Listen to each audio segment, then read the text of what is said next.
All right, so good afternoon, everybody. It is 12:59, almost 1 o'clock. And I do believe we have everyone here. So first off, happy Veterans Day to all of our veterans. Do we have veterans here? Yes. Yep. Jim? And Yeah. It is also the Marine Corps birthday. God forbid we should forget that. Anybody else? Yeah. You? Okay, Bob? All right, well, thank you very much. Anybody else? I was. You're Keith Right. too, so Bob, Pam, Keith, Jim. Not me. And Not me. Audrey. No, okay, so, all right, I didn't want to miss anybody, so thank you all for your service. That is the reason the office is closed today, but we are still able to have our meeting.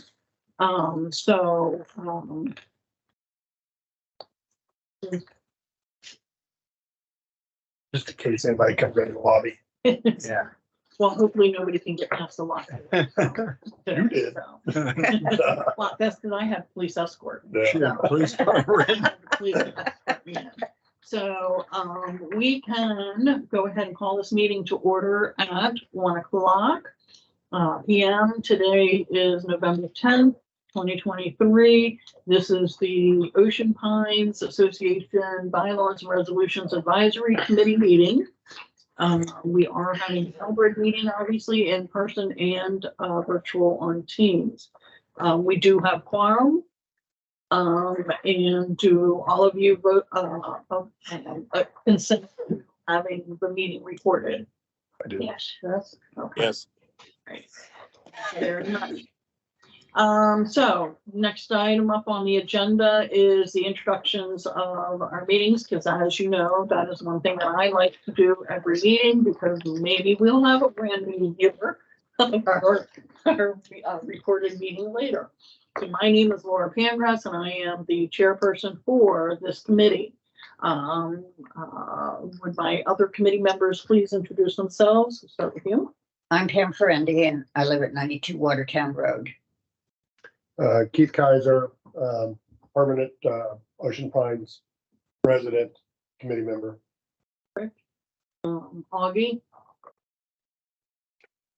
August Flengy, part year resident at 17 Driftwood. Great, thank you. And then we have our board liaison here. Would you introduce yourself, please? Steve Jacobs, board liaison. Thank you. And we do have two guests who are also former committee members, but they are guests now. Would you introduce yourselves, please? I'm Jim Trummel, park owner and residence for a little over 21 years. Bob Hilligus, resident here for about 25 years. Thank you very much for everyone being here today. So nobody is absent. We did our introduction of guests. Let's see, the approval of the agenda. Do you see the agenda up on the screen or in front of you? Let's see if I can make that just a little bit bigger for you. Here are the topics that we'll be covering. Is there anything that needs to be added?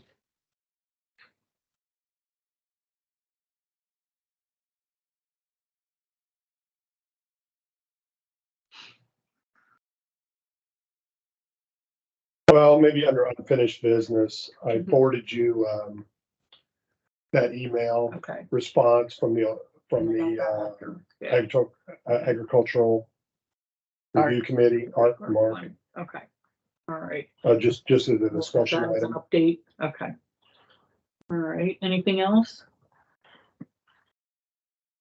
All right. Are there any further suggestions or additions to the agenda? Hearing none, is the agenda approved as amended? Or any objections, I should say, to the agenda? All right, so hearing none, the agenda will be approved. Next up is the approval of the minutes from our October meeting, which here are those on the screen as well.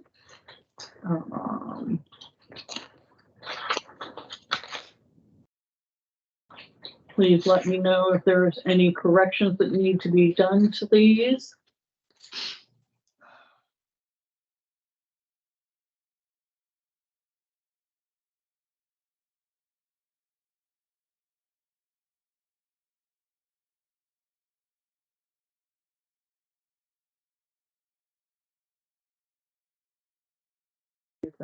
Is that good enough?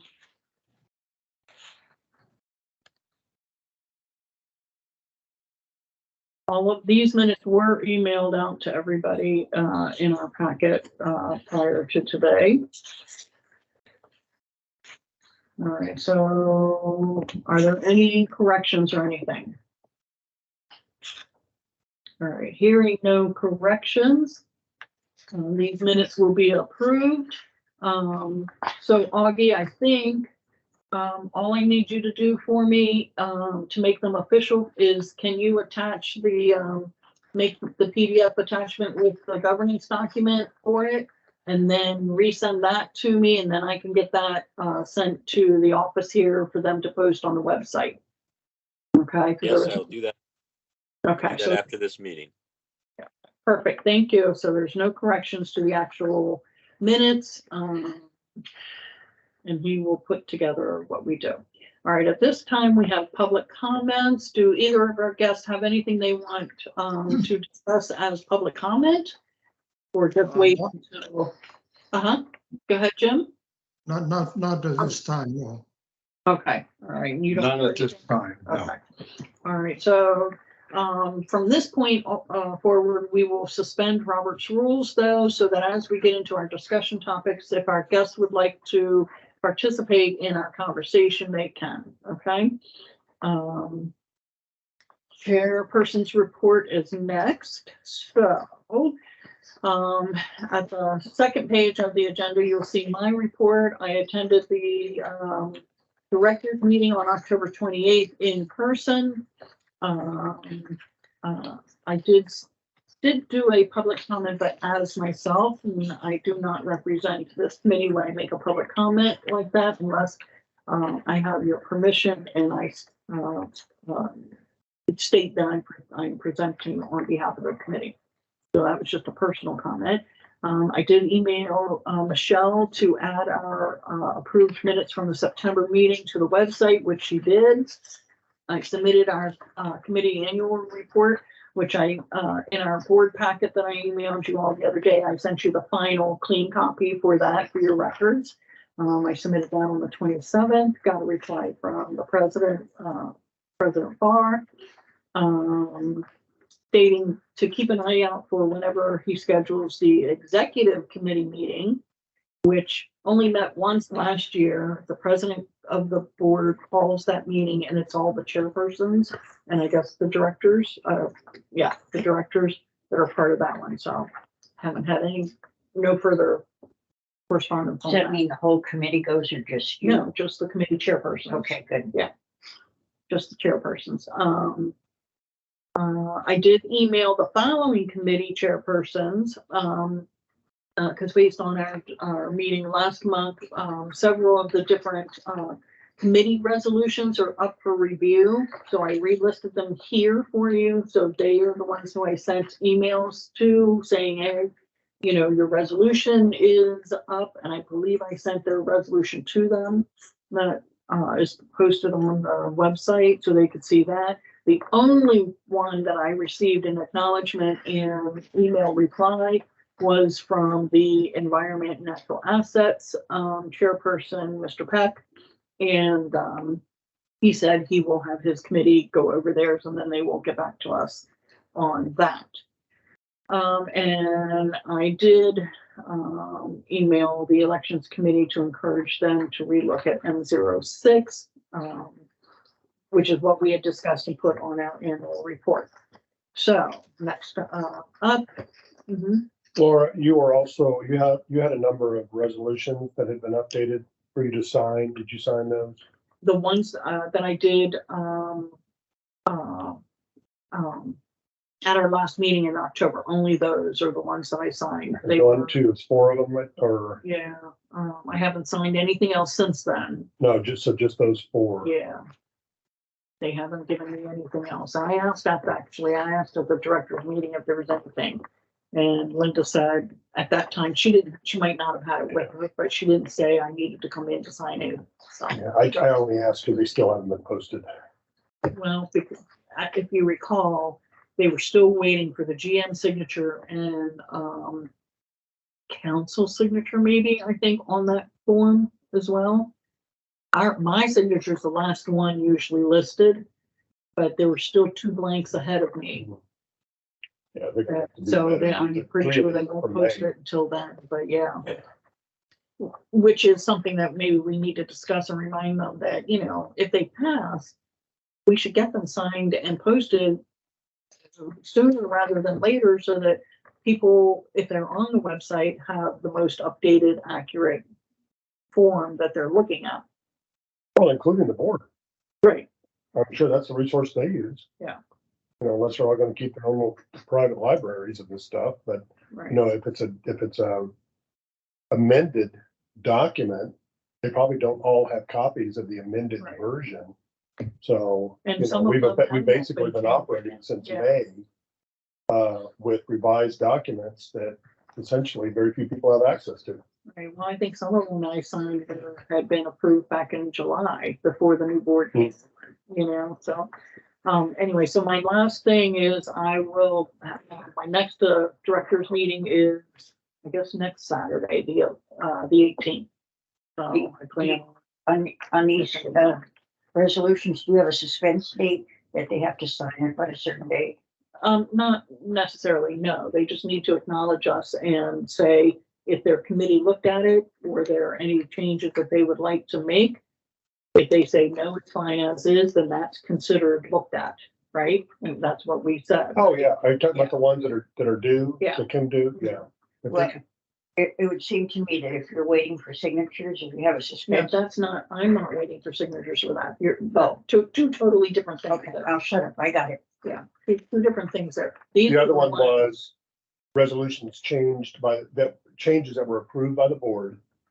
And, the board had their first and second reading and approved those changes. And now those changes have to be signed off on by 3 or 4. There's like usually 4 signatures. Yeah, 4 signatures to acknowledge the change, and then it gets posted online. And there's 4 resolutions that are still not online since May. That's what I thought I was talking about, what he's talking about. But I don't think there's any, to my knowledge, there's nothing in writing that says they have to be signed by a certain time. No, you would just think that they would want the most But you, current. That's one of the things we should look at on MO1, when you're gonna look at MO1 again. I mean, you just I made think that the needs to be statement changed. that, they're not coming back in a timely fashion. Where do we get If you there? put then? a- Well, those directors ones and those signatures, that's not our responsibility. That is the office's responsibility. The general still. manager office to do all of that. I can't say to them, we can't say to them, you should get these all signed within Why 2 weeks not? and post. Because that's not our role. That's not our, Is that your role? that is the directors of the. The maintenance of the book of resolutions, which is really what we're talking about. Right.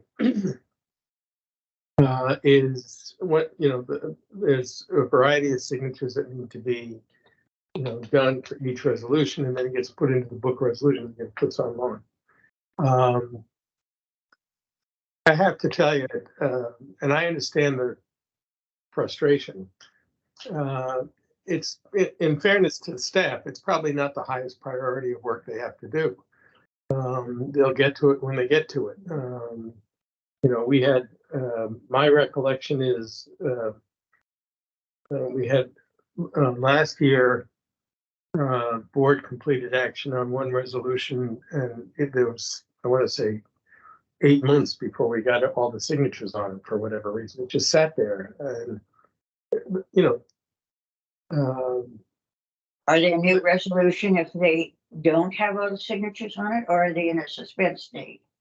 A suspended date? well, That could go either way, too. the short answer, I think, in all honesty, and I'll actually defer to Jim on this, but if the board completes second reading and approves the resolution as amended or whatever, when they have a final vote, seems to me at that point, it's the accepted resolution, whether it gets into the book of resolutions or not.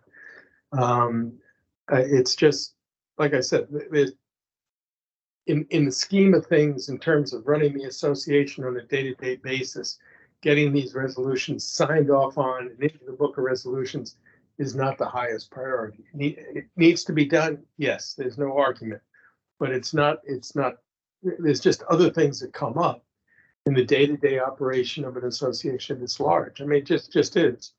So it'll get done over the course of time. If there's a significant issue, I mean, we can try to address it, but I'm reminded, I mean, we went through this to some degree with the candidate form, where we had 3 different forms and, you know, none of them were the right one and all that. So, you know, it'll get done. It's the best answer I can give you. That's fine, if that's the culture of the community, that's the culture. But what I heard was it's a problem getting them signed. Yeah, I think in part because you need, you know, Laura's got to sign off, president has to sign off, council has to sign off, and, you know, they don't all show up at the same time to do it. And even if they did, you know, would they come in just to sign 3 or 4 resolutions? You know, I don't know. But Well, if they can get them in a bulk batch, yes. Yeah, That way you yeah. can get them all done. But Yeah. I get what you're saying, you know, so. So it's a non-issue, it's really where we are. Well, that, I think, you know, that is just something that we have to work with, but I don't think it is not our place here to push forward on that. and It's a non-issue. let me go back. I mean, you know, we, for a variety of reasons, dating back probably almost 2.5 years ago, getting caught up on these resolutions was lagging. And we moved them through as quick as we could. And there's still a couple of holes, but I mean, we got a lot of them done over the last, I don't know, 6 or 8 months, I guess. And, you know, the fact that they're not signed off on, I don't, you know, we'll get it done, but it's, you know, we eliminated the backlog in this, for this committee. I think The as far backlog as, now exists someplace else. in my interpretation would be that as soon as the second reading's been done and the vote has been approved by the directors, it is an official document. However, the only concern about it being signed and then posted correctly with the most updated one listed is for residents who do go and look at stuff to absolutely. have the correct information. So that if there's a discrepancy and they say, but you know what, I was following the 2020 document, it took you a year to put up the 2022 one, whatever, that's what we don't want to see happen. However, that is not our position here to to try and we can encourage, but it is not our ability because we are not able to, we have a chain of command to go through ourselves, you know, as to far as requests. One thing you probably could do is in the comment section, if an amendment a resolution has been approved by the board that it's been changed, because that's the only time it goes to the board. If you want to change the resolution, it needs to go through the first and second reading. If it's approved at the second reading, we could at least note on the form that it was approved by the board on that date and still not posted. And at least then you got an audit trail that says these are approved but not posted. That's what it says. Okay, you got them there now. But along that line, Right. I was thinking that until they get posted, maybe I shouldn't change the review date. You shouldn't, because the review date, And I should leave the review date Yeah. what it was, and I should highlight it as showing it being overdue. right, Jim? Yeah. Yeah. Somebody asking me a question. Yeah, I'm gonna ask you a question. Go ahead. Keith, actually answering Keith's question. Should we hold up the next review date if it's been approved by the board and it hasn't been posted? Until such time it is posted, because that's gonna be the I think the This date, should, this should match it, what's online, right? Right. So if I go online and I look these up, they're all old. yeah, they're all old, but if you look at the resolution, when it's signed off by the board, it has the date of the board meeting that it was approved. Right. So that really becomes the effective date. So if it doesn't get posted for a year and it's due for annual review, we should still list it, I would think, as the date that it was approved by the board, change the review date, keep the note that it's not posted in the book of regulations. Because the only time that becomes real critical is if somebody decides there's a lawsuit or litigation taking place against Ocean Pines and that plays into it, So it is an issue. then it becomes a problem. Because the most recent one signed off by the board is the one that is basically Should be used, right? approved by Ocean Pines. Yeah, Because you- I, Those lawyers, the lawyers will latch right on to that. No, it's I not, don't blame them if they're representing me. yeah, Jim, I'm kind of hesitant to make too much of a comment, but I think you'll find if you go into B01, I yeah, can't call it up right now. If you go into B01, you'll find that the copy that is in the book of resolutions is the official copy to be observed or to be followed. There you go. I think that's been specifically identified in B01. Now, this issue of the time it takes to get a resolution signed by the necessary people and put in the book, that, again, I'm a little hesitant to comment, but I'm going to go ahead anyway, because I'm not a member of the committee. I'm just a member of the association. One thing we've never in B01 identified the requirement for the signatures. It's just there. We don't say that these have got to be the president of secretary, I guess it is, the GM, the committee chair, bylaws and resolution, and the attorney when requested or required. Those signatures have to be on the resolution. It's just been kind of a follow-on practice, let's put it that way. And maybe that should be something added to B01 about what signatures are required. That's a different subject from the delay in getting signatures and getting a resolution or amended resolution posted in the book of resolutions.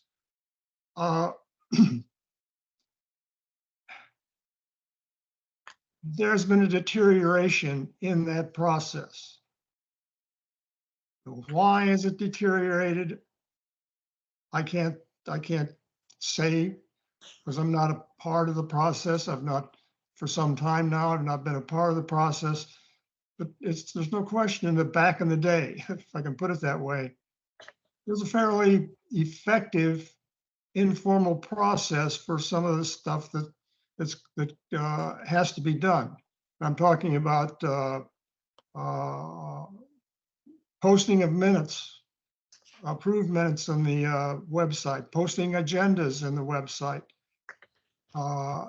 having the clean copy of an amended or new resolution available for signature, and who is handling that. There was, again, back in the day of 2-3 years ago, something of an informal process where that was accomplished.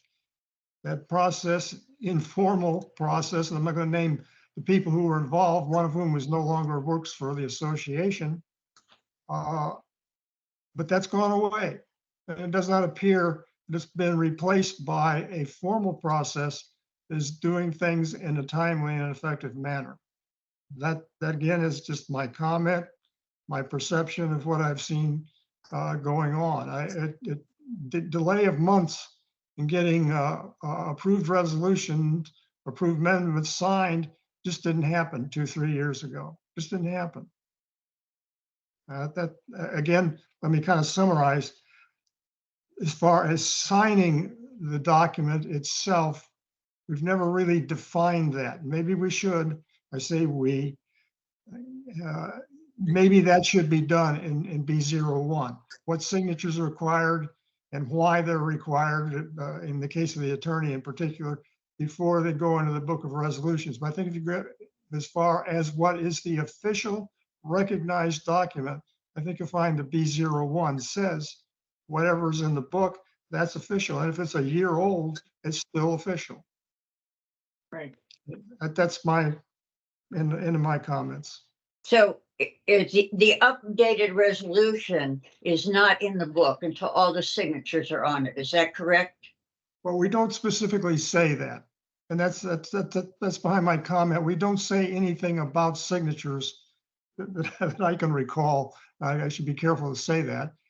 I don't believe in B01 we say anything about signatures, who has to sign it, that the signatures are required before they go in the book of, before the resolution goes in the book of resolutions.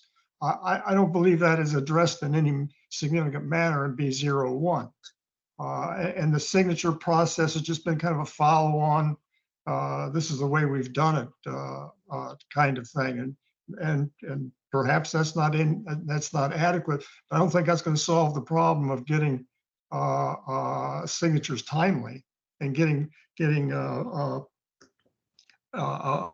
amended book. I'm sorry, an amended resolution into the book of resolutions. Amending this, putting something in B01 about signatures is not going to accomplish that. Yeah, I think it comes down to kind of like what Steve said. And if the board does their second reading and they review it and they approve it, slap the table and they all vote on it, well, then that is the resolution. And at that moment, But it's not posted yet. and at that moment, the president could sign it. Yeah. And then that resolution could be posted in the book.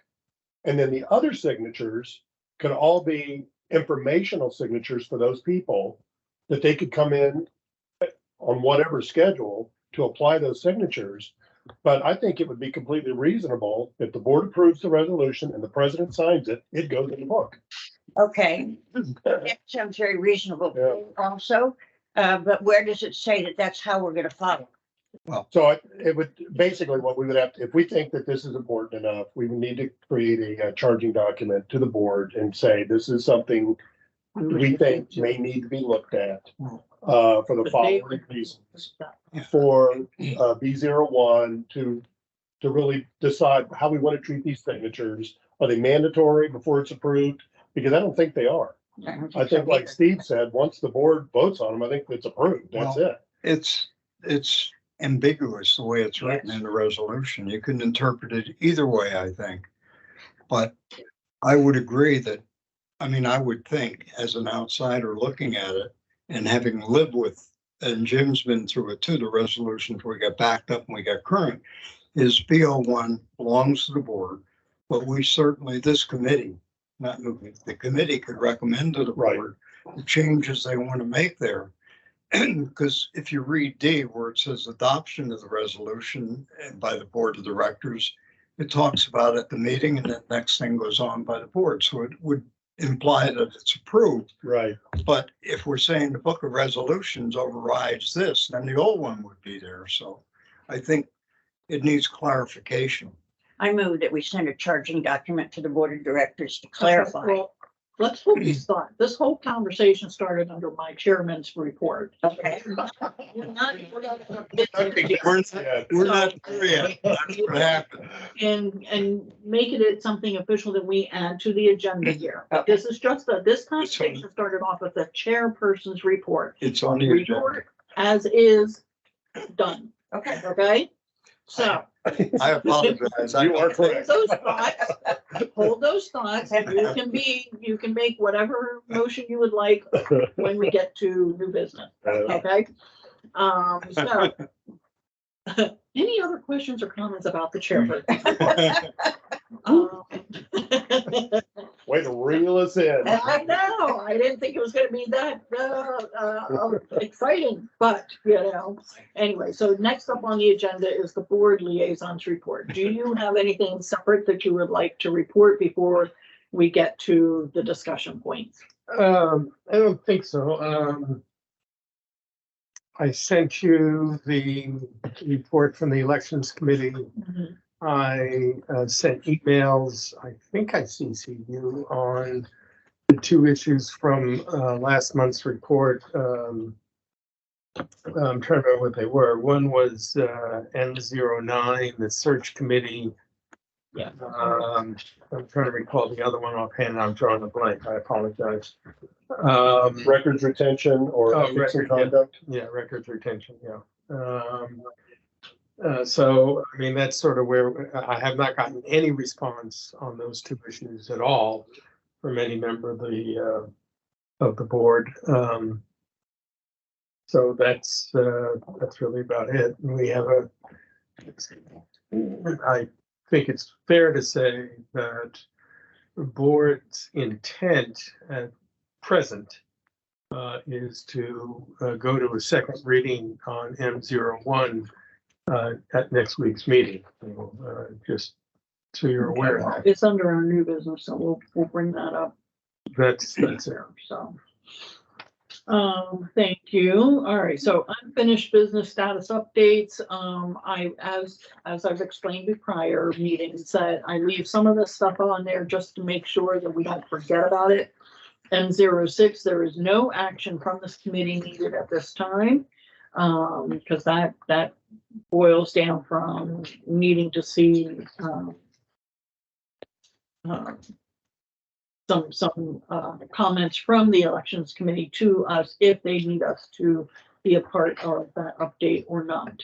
The convenience fee one, the unnamed F resolution, still needs to be addressed by budget finance committee. Still waiting for an update from them, but at this time, that means no action from us and our committee at this time. Okay. We still have our opening. We don't have any potential candidates right now. So we will still keep advertising for that and see if we get any information, any interested people. The annual committee report. Let me show. This is the clean copy that I emailed everybody that we had discussed at our last meeting, and then I had sent out asking for any updates to it, but nope, that one didn't change to, did it?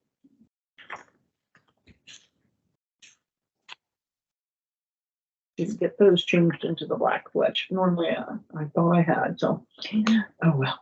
But anyway, so that was submitted to the board president, because they are due by October 31st. Okay, so that way you have that for your files.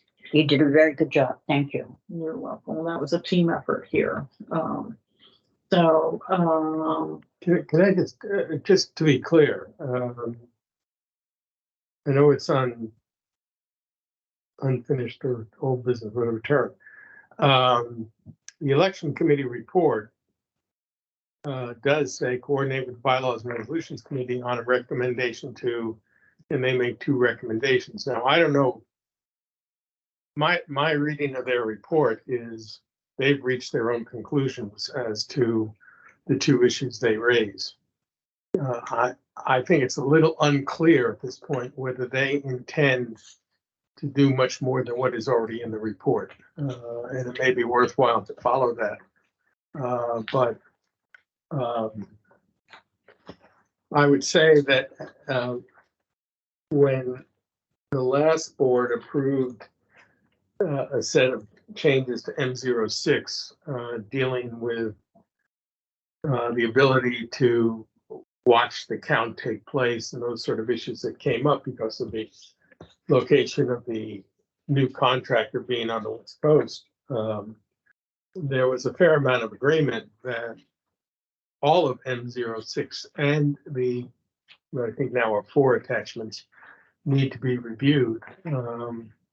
And I guess my question is whether or not the committee is, or maybe Laura is going to reach out or should reach Okay, out, so let me put it that way, I to did have- Tom Piatti to see whether or not the elections committee is going to do anything more. Because see, the problem we ran into, and I said this before, but the problem we ran, and it's not for the fault of this committee, was that the last set of changes to N06 occurred actually while the election process was underway. And I mean, I already made a note on my copy of the report that, you know, it's worthwhile to include, you know, language that says the board can and may have to, I don't know how you want to word it, change the dates relating to when ballots are, final date for ballots are received, when they're counted, and when the annual meeting would take place, because that was the problem we ran into.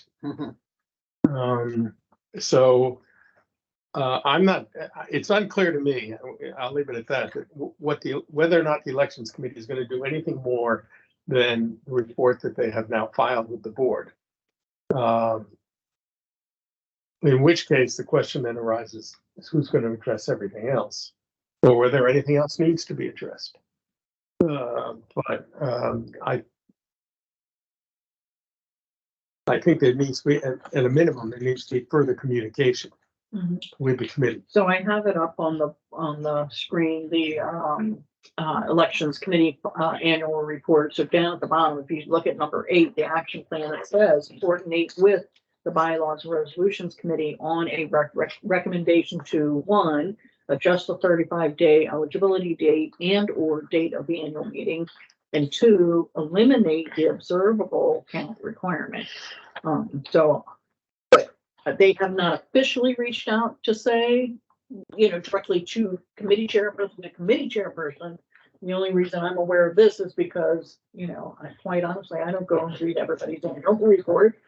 It was because you sent it, it said it was posted online, which ours isn't. So I guess I need to send that to ask Michelle or Linda to post it on the website as well. But Well, let me be real clear. The only reason I knew that they filed their report was because it was in the progress. I mean, there was no announcement that the report had been filed or anything else. And it was like, oh, well, I guess we ought to take a look at this, you know, and I think the next day I sent it off to you. right. So, Yeah, so there's still a bit of communication issues with how things are shared, but Yeah, I think one of these situations where they're waiting on us and we're waiting on them, but they need to know that we're not going to do the secretarial work on their document. right. You know, if they want to make changes to their document, they need to make them. And then if they want to show those And then changes to us Send and it, ask us for our input, we'll be happy to do that. right. But if they're waiting on us to redraft their document for them, that's not what we do. It's if they have changes that they want to make to that document or that they think are appropriate or necessary, draft them up, redline them up.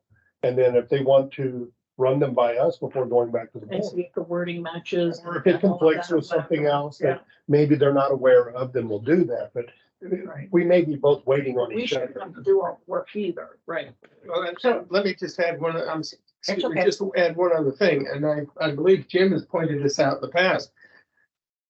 The way M06 and or the attachments to M06 currently exist, is there's a conflict that exists within the bylaws as well. Right. And so in fairness, I don't know that the elections, not sure the elections committee has jurisdiction or has the ability or would normally undertake the responsibility to recommend a change in the bylaws as well. That might lie with us. I'm not entirely clear.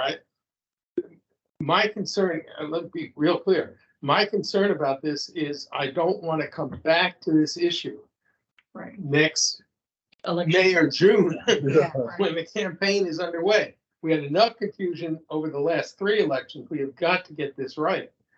So, you know, I don't quite know. I'm, however you want to, if you want me to, I'll write a memo to Rick, who's the liaison, and CC Tom and you and say, you know, I understand this is the report. We need to know, based upon the discussion that took place when the board completed the last action on M06, who's running with the ball at this point, and try to get an answer.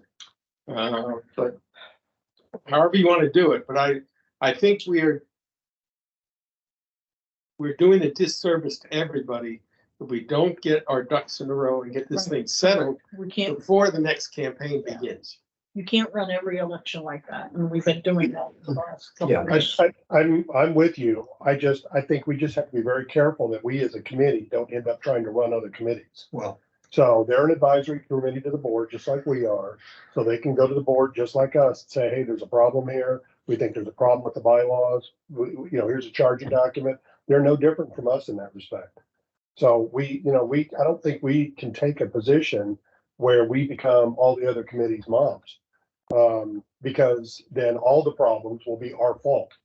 So, our job is to, advise the board on their resolutions that they're responsible for, and to keep track of everybody else's resolutions and the work that's being done on them. So their board chair, their board liaison needs to take this for action. So let me just see if I It might get be. this right. If I get this right? The question here is that there are two pieces to that action plan. Neither of those two pieces are we responsible for as a committee, right? But the committee, in essence, is concerned that it get done before the next election because we want to have a valid election.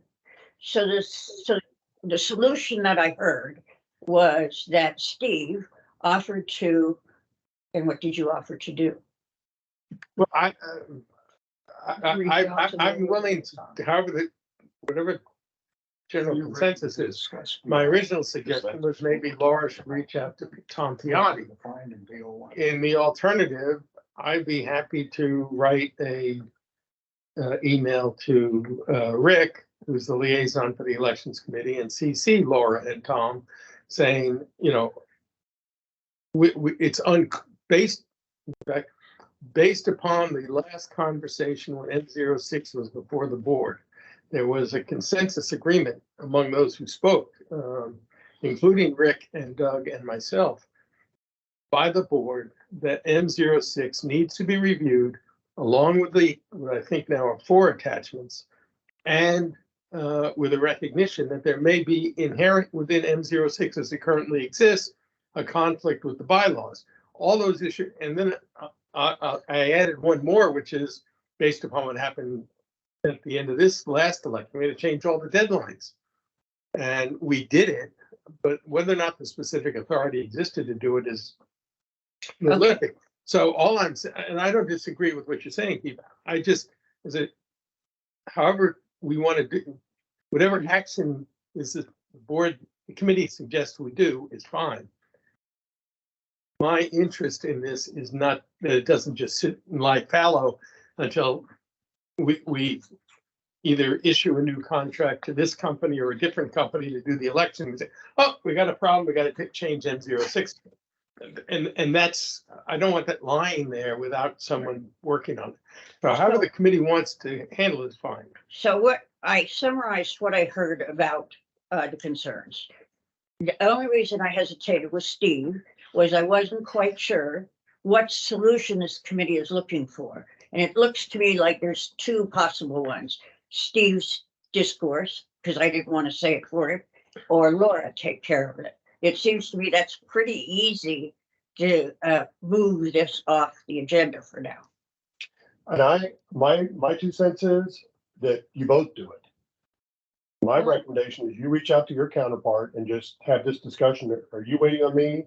Do you think I'm waiting on you? Let's talk about It's this. to my attention. Right. that And we're I think handling you should do the the communication that you discussed as well. I think you should both do it. It's a pincer movement. Yeah. I think that's a wonderful idea. That way you've got clarity, talking to Piatti about what he was thinking. It may clear up, his thinking about it.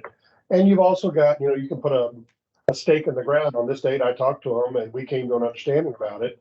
And then meanwhile, if you draft up something that kind of summarizes the whole history of this and those concerns to kind of drive it home, I think that's the most we can do at this point. That speaks to your concern about us being the mother of all the committees.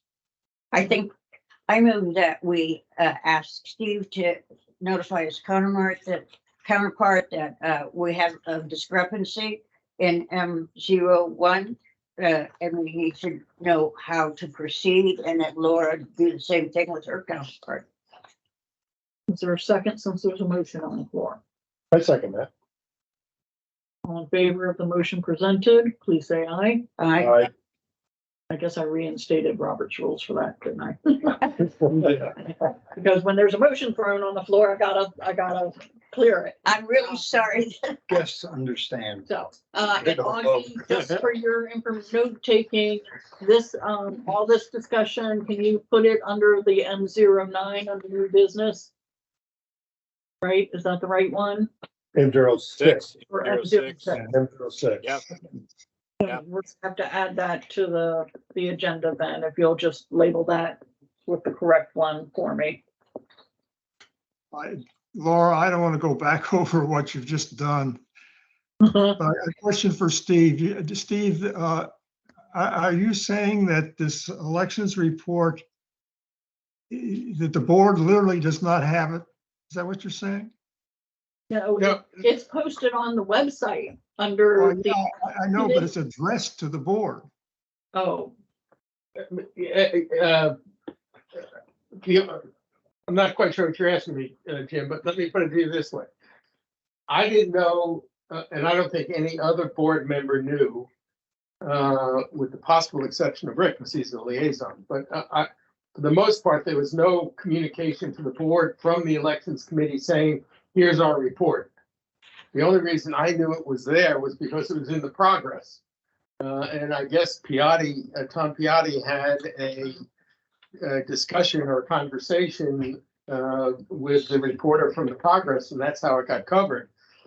When I saw it, I pulled the report up, read it. so that makes me think that because I sent our report only to the president, because that's what it states in the CO1, that the annual reports are all sent to the president of the directors. Now, of course, I included our liaison because, that's our liaison.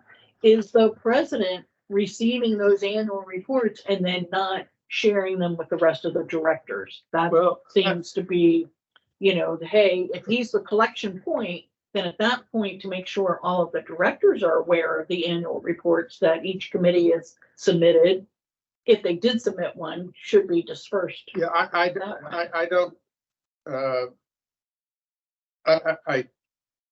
not sure. Let me put it this way.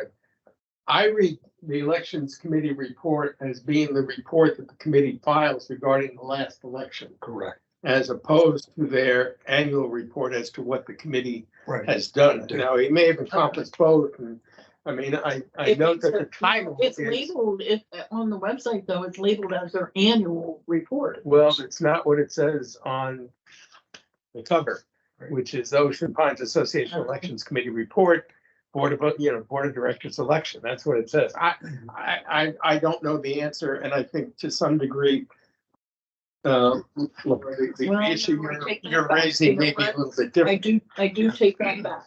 It's not labeled annual report on the website. On the website, it says 2023 Elections Committee Report. Right. Underneath that, there's a report that says 2023 election results, and their June agenda are the three top things. So Yeah. that was not listed as an annual report. So Yeah, I'm not, Jim, I'm not sure if I've answered the question or not. However, though, the Well, because they included us in their elections report, not an annual The report. election committee is supposed to submit a report at the end of each election, wrapping it up. That's totally different than their annual Right. report. And that's what I take, And that's what this this report is. should be, yes. Right. But see, The report is specified in M06, and I don't think it can be, again, I don't have the copy in front of me, but I don't think it was ever intended to be just a report to the president for the president to do whatever. You know, I don't want to be in the position of going back over what you've already decided to do. But the key part of this is Steve and action with regard to the board. It's the board that's got to take charge of this and make sure something is happening. Now that Steve made reference to the last summer between himself and Doug Parks and maybe Rick Farr in the equation as well, of a need to pursue M06 with all due urgency once the election is over. I think that is very key right now. Yeah. And then the other part of this, I fully agree, entirely agree with the positions that Keith has taken. It's not our act, I'm sorry, it's not the action of this committee. This committee cannot determine what kind of change needs to be made to the bylaws to accommodate this time frame problem that exists. It's not to this committee to coordinate, collaborate, or whatever, maybe collaborate to a degree on what to do about the observing of the count. Those kinds of initiatives have to come from the people who have to do the work or not do the work, as the case may be. So I apologize. I wanted to jump in and I waited a little bit too long. But the key is that the board has to take charge. The other side of this is the elections committee has got to come forward with what it wants to do. Now, to the extent that this committee can collaborate on that, fine.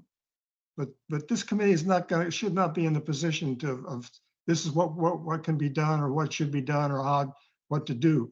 The bylaws have to be changed for the one approach that the election committee wants to take. That's got to come through the board. The board's going to have to take the initiative from information from the elections committee as to what to do with that. But again, I apologize for waiting this long to give expression to that.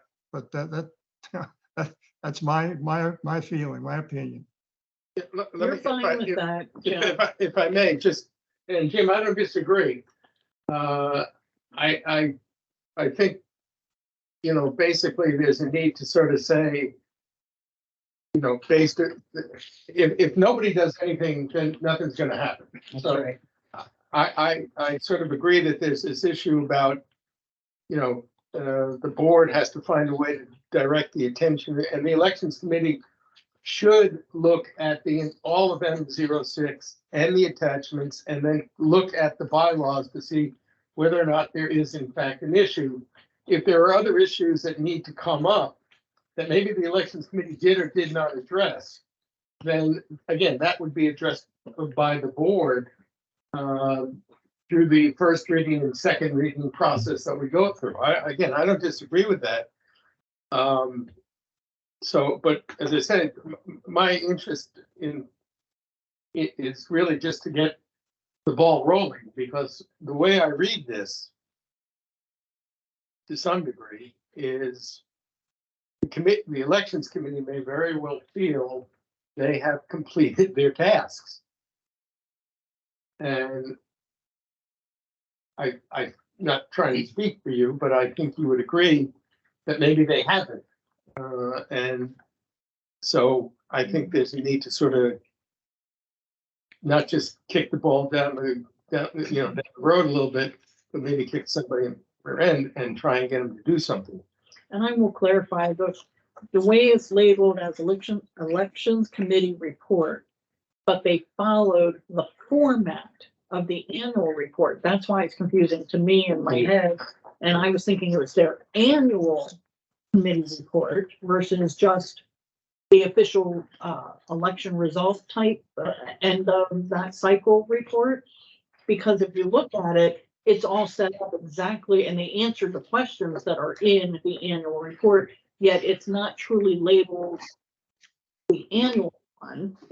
To me, it's like they took both and put them into one document, you know?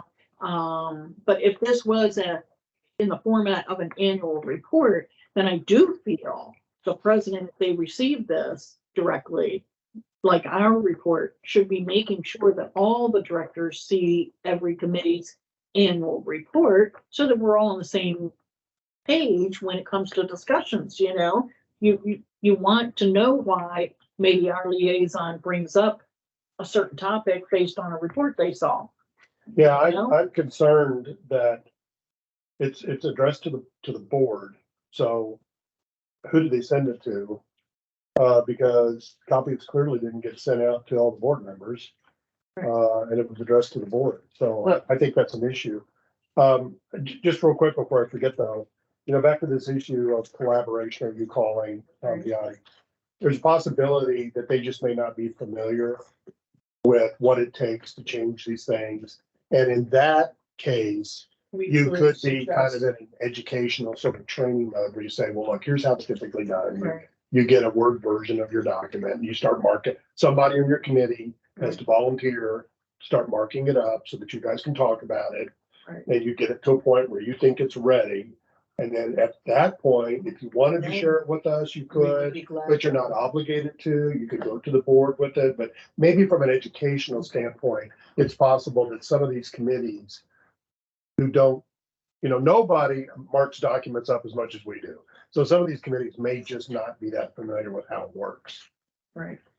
So it seems to me our solution here of this discussion was both of you speak to your counterparts and just present it as he said, as an educational thing. And we don't write anything, they write it all. Are we on BO1 or not? I lost We haven't track. gotten to any of that yet. We haven't actually hit anything in the, Because some of the answers are in BO1. The attachment that this committee put together okay. back in 2019. I did not have B01 on the agenda, even though that's what I had sent out. Nobody selected it, so I need to. I do have that Because there were, pulled up, so I can share that with you. Well, are we, so that would be new business, right? Are we done with the So- old business? well, Yes. I guess. Unfinished business is complete. Now we're on to new business. So we Okay. have two things, or three things listed. I guess we'll add, I didn't have the B01 there. We'll need to do plus the, Did I miss it? so we have 4 areas we need to go over. The C04, which is our resolution, because, we had a request to relook at it, by some, past committee members, no. And I will. Interested citizens. Yeah, that's right, the citizen. We'll go over M01, M09, and I guess Yeah. B01, and then we also have the ARC update. Where do you want me to put that, to the ARC update that you sent me? Oh, well, Should I could, it's just really, it's just an update to the Just an committee. update, so, Yeah. I mean, there's really no action for us. It's just something we talked about in the past. That, I guess, it's just informational. It's really not business okay, so necessarily. you want it under unfinished? It would be unfinished. It'd be old Okay. business. All right, so Augie, let's take care of that one now. So let me see if I can find what I have here. Okay, so I used your information, your emails and stuff. This is the initial conversation that Keith took to the liaison and the chairperson of the ARC committee. So I don't know if you need me to. I can summarize it. If you want to just make it a little bit larger. So we had talked in here before about how the ARC committee was updating the ARC guidelines. for various reasons. And we had brought up some old issues, I think from like a year ago, where there were, in particular, there was an issue in the art guidelines that had to do with political signs that we're fairly certain now violates Maryland state HOA law. And we basically discussed making sure that they were aware of this, that they were going to update the document anyway. Now was a good opportunity to get these things corrected. And then I brought up that in the process of reviewing this, I also discovered that we've got some archaic language in the ARC document that basically says renting is not allowed in ocean lines.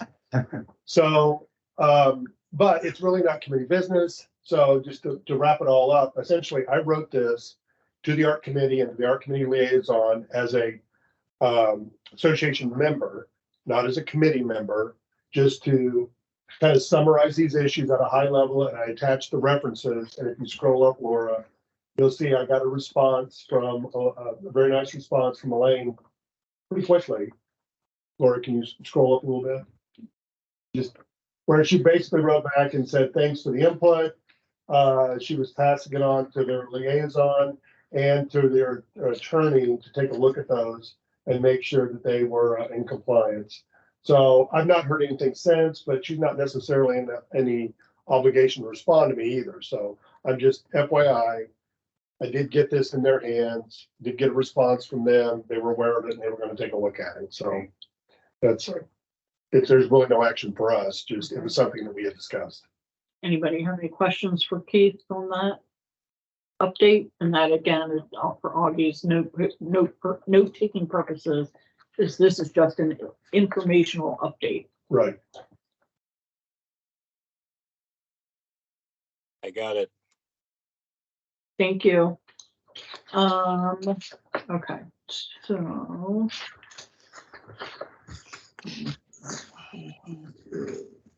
That one, this one, CO4. Okay, so next up is do you want to go over our resolution next and talk about the questions that? I think we should do ours next. Okay, Yeah. all right, so CO4 is here. Over.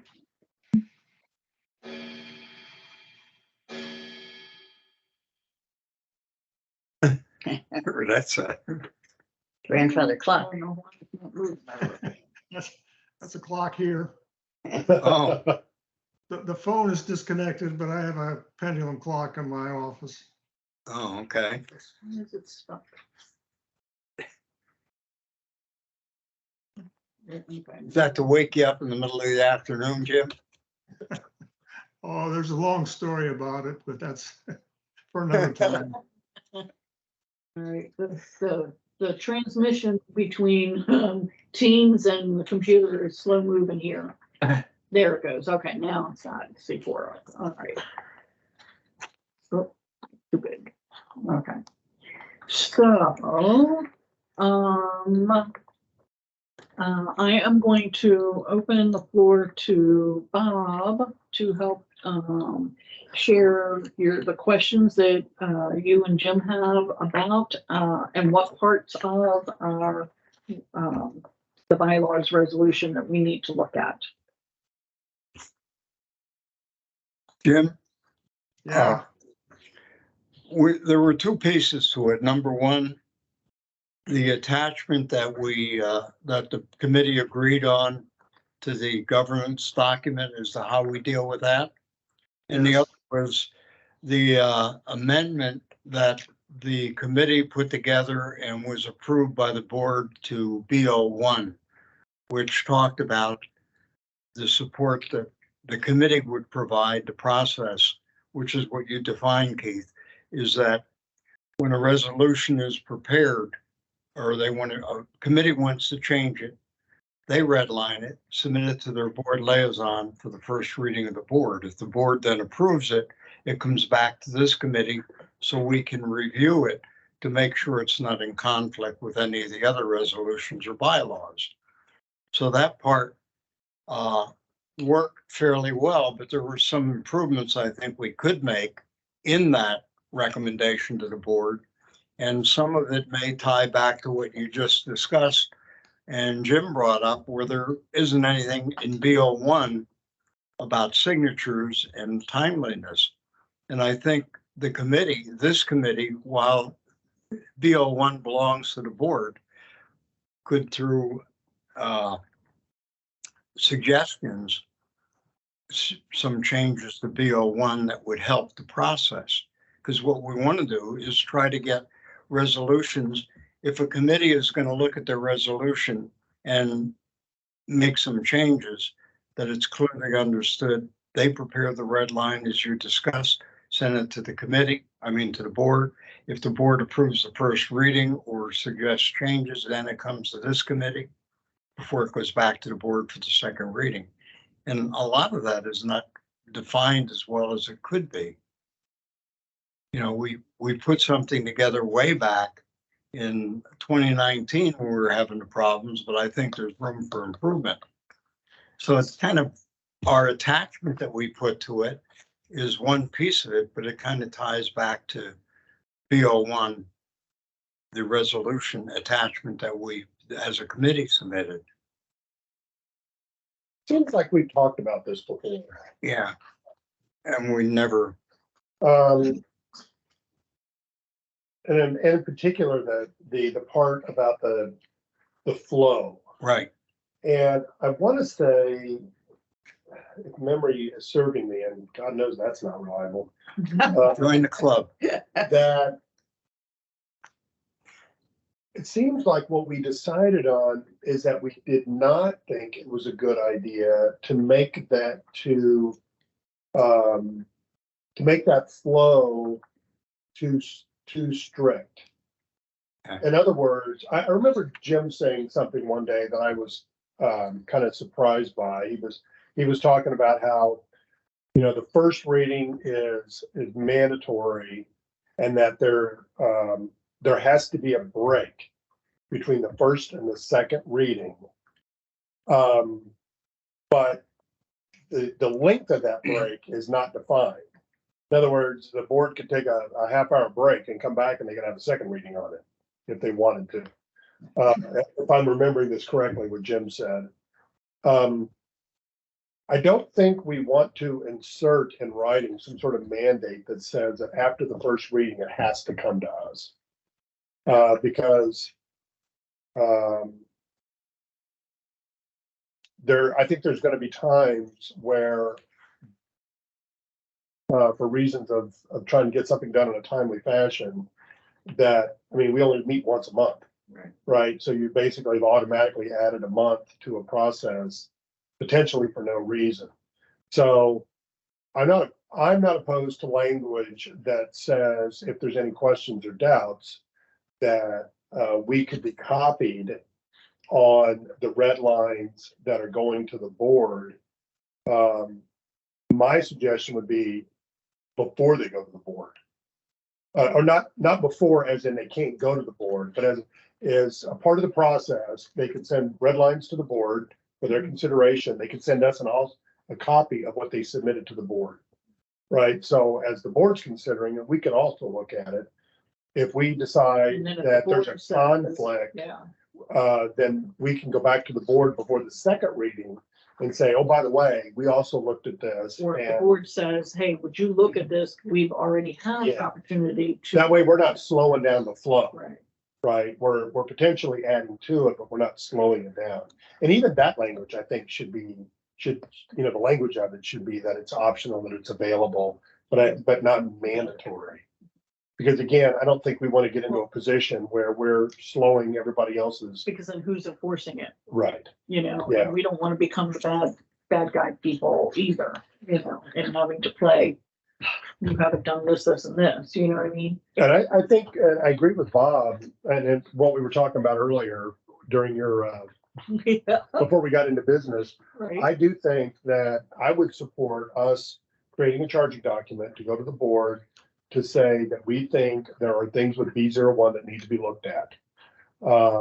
And get their sign off on that. So that would come back to us, and then it would be tasking, and then we can look at it. And since it's there, we basically do all the resolutions for the board anyway.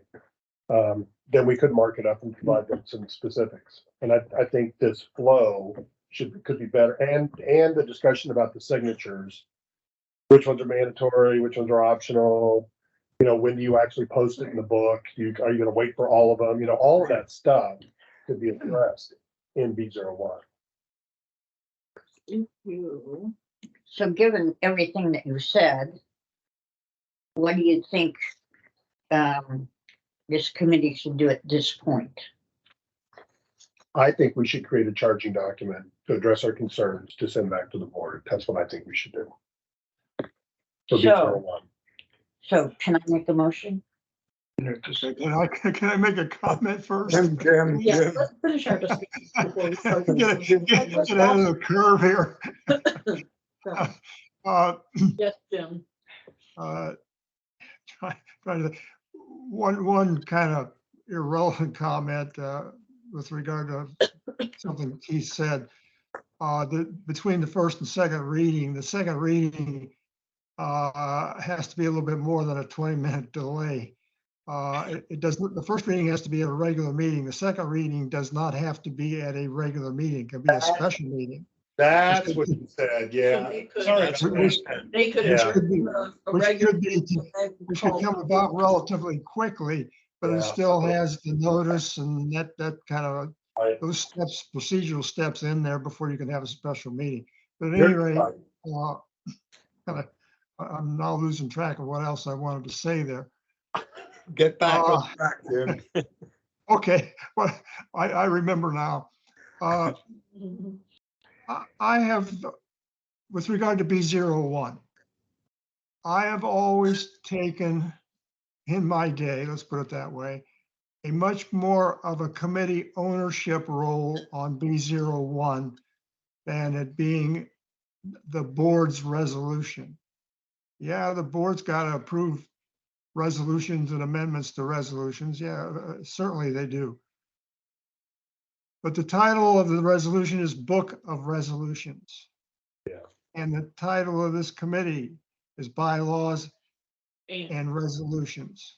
And what goes on with resolutions, how they're processed, how the details of how you manage, if I can put it that way, the Book of Resolutions. I think this committee is perfectly appropriate to not ask for direction, so to speak, from the board, but to bring forward changes if necessary, or if not necessary, if deemed appropriate to the resolution, without the board giving some early, not early, but prior approval to go ahead and do it. I take a much more ownership, have in the past, taken a much more ownership position on B01 for the committee. Jim, are you saying we don't need a charging document for it? Is that what you're saying? If the committee thinks it wants to do something, wants something to be changed in B01, I think the committee has every right and reason to put it in an actual first reading. Wait, Again, that's the way I've looked at it. Well, that's all I'm saying. That's the way I have personally looked at the committee role in B01. so I'm basically. not opposed to that. So basically then what he's saying is we don't need a charging document for it. We Sure. could create our own. We could draft it website out. on it and then submit it Mhm. for a first reading. Then the directors can discuss it and either agree or not agree or Yeah. whatever. I'm cool with that. Is that Yeah. right? Yeah, I'm cool with that. All right. Do you still have a motion you would like to make? oh, no. And the very beginning of that was when Jim was still chair of the committee, and the committee put together a procedure to make an attachment to B01. So it's a combination of B01 and that attachment. And the recommendation would be any changes the committee wants to make to either the attachment or to B01 to send it as a red line through the board liaison for board approval, because it ties directly back. B01, do you have a copy or? What attachment are you referring to? All right, Bill is up on the calendar, or Right. the screen. I think that's. This is the first attachment. Yeah, this Do you is, want me to go backwards? No, or this- where do you want me to go? that's the attachment that the committee put together back in 99, and it was approved by the board. The approval date on that is, where is it? B01. Yeah, I lost my copy. B01. Here it is, Book of January Resolution. 4th, 2020. Yeah, Now, if you notice, for example, here's all these signatures that are on here. You have the president of the directors, you have the secretary, who also has to sign it. and would yet be- it's romantic. They would Be be there at the the meeting. mandatory ones, And they'd right? be at the meeting where. it was Right, agreed and they to. would be right there. Right, Then you have and general so would the general manager. manager, they'd be right there. And if you notice, legal never signed this. You Yeah, know, so the three top people would be at the board meeting Yeah. where it was approved, and they can all sign it before. there the should be meeting. no reason why general manager shouldn't be one of those immediate signatures too. But a lot of times, I think the document that the board approves still is a red line document. It has to be Right, cleaned so up. then it would be cleaned They up, and then, approved it. but Yeah, So then maybe that's something that needs to be addressed. Yeah. Maybe they should not be approving a red line document. but then they can't see the changes there from the first to the second if they make changes. Or maybe a clean version of it should be made available, so if they do approve the red line They document, can sign. here's the clean copy of what Yeah. you just approved, Can I, everybody sign. I think. can I part of your make one point- observation though? Yeah. I understand, again, what I refer to as the frustration about the signatures. The board deliberates, particularly its second reading. Even if it gets a red line and a clean copy reflecting the red line changes, the board could still vote additional changes at that time on its own. Right. Right. In which Then case, the who's signatures taking the need nothing. notes of that? Right. So I think what you want to do is suggest, or put it in, however you could do it, is to say that upon completed board action, all required signatures, however you define those, shall be affixed within 30 days of board action or something like that. Right. Otherwise, you preempt something else, which you Right. may or may not have anticipated. So And that'd if be you look my at that suggestion. sentence before the signatures, it says adopted by the board of directors on, Yeah, and the signatures for or whatever. general manager and at least Jim's on the particular one, weren't until the 7th. You know what I mean? To allow probably for the clean copy and all of that. I hear you, but I can go to bed. If you go back and look, the vast majority of these changes are approved at the second reading. Are approved, like, It will be, but that doesn't mean Without- all of them are. No, I'm just saying, if 80% of the time you can have a clean copy there and get it signed off and be done with it, then 20% of the time when that's not the case. Have it ready, and then if. Yeah, I mean, the only thing you wasted, Changes made, then you don't get that one signed. and it's You know only what I mean? one, it's like, you But need one for each but board. okay, that's fine. My point is only if the concern here deals with the lag time between final board approval and getting it into the book of resolutions, it seems to me, no matter what happens at the second reading, once the board has approved it, you have 30 days to Get it. obtain the appropriate signatures and get it in the book of resolutions. That then becomes the responsibility of The office and all that. yeah, the staff, for argument's sake, to get this completed. This is what we're telling you to do. You guys go off and do it. And that way I mean, I don't disagree with what you're saying. You're saying it could just, that, they may choose to. It could use that. be more than 80%. Whatever number you want to pick is fine. All I'm saying is, in the event that the board makes additional changes, Right. all you have to do is say, you got 30 days from the time the board finishes its action to get it in the book of resolutions. That's all you gotta do. If they get it done beforehand, fine. If they don't, Right, they still got 30 days. I understand. Yeah. I understand. that's called a suspense date, I would call it what? a suspense date. Yeah. Sounds good to me. Well, in the sentence on number 6 up there, here's the effective date. So that's where it's noted, you know, when something goes, becomes official, then I guess. So I guess what we need to do then is essentially agree to add B01, since if we're gonna agree that we don't need to do a charting document, add B01 to our agenda for our next meeting. And that between now and then, we all pull it out, take a look at Send it, you. and come, be prepared to come to the meeting with I think some, I can find, suggested make it changes to into it. a Word document. Right, is that what we would want? You would want me to send you all the, like a Word a Word document of it? document, right? We can color code and, Mark it up. you know. Yep. Yeah. December.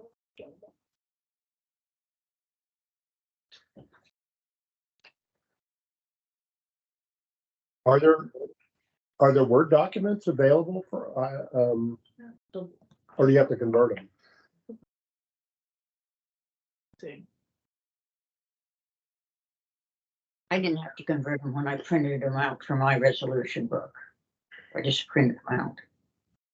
Well, yeah, you just printed PDFs.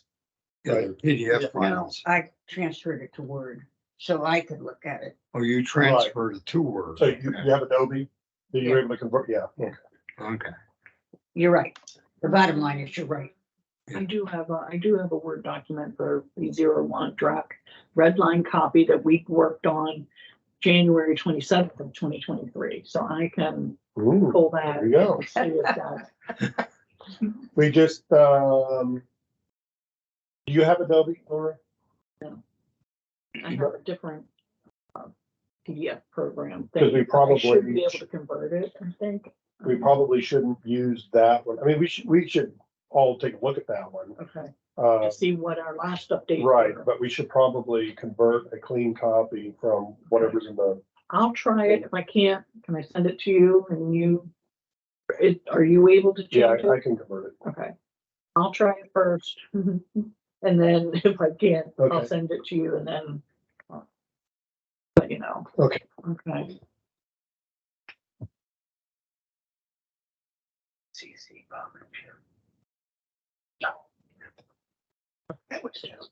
Alright.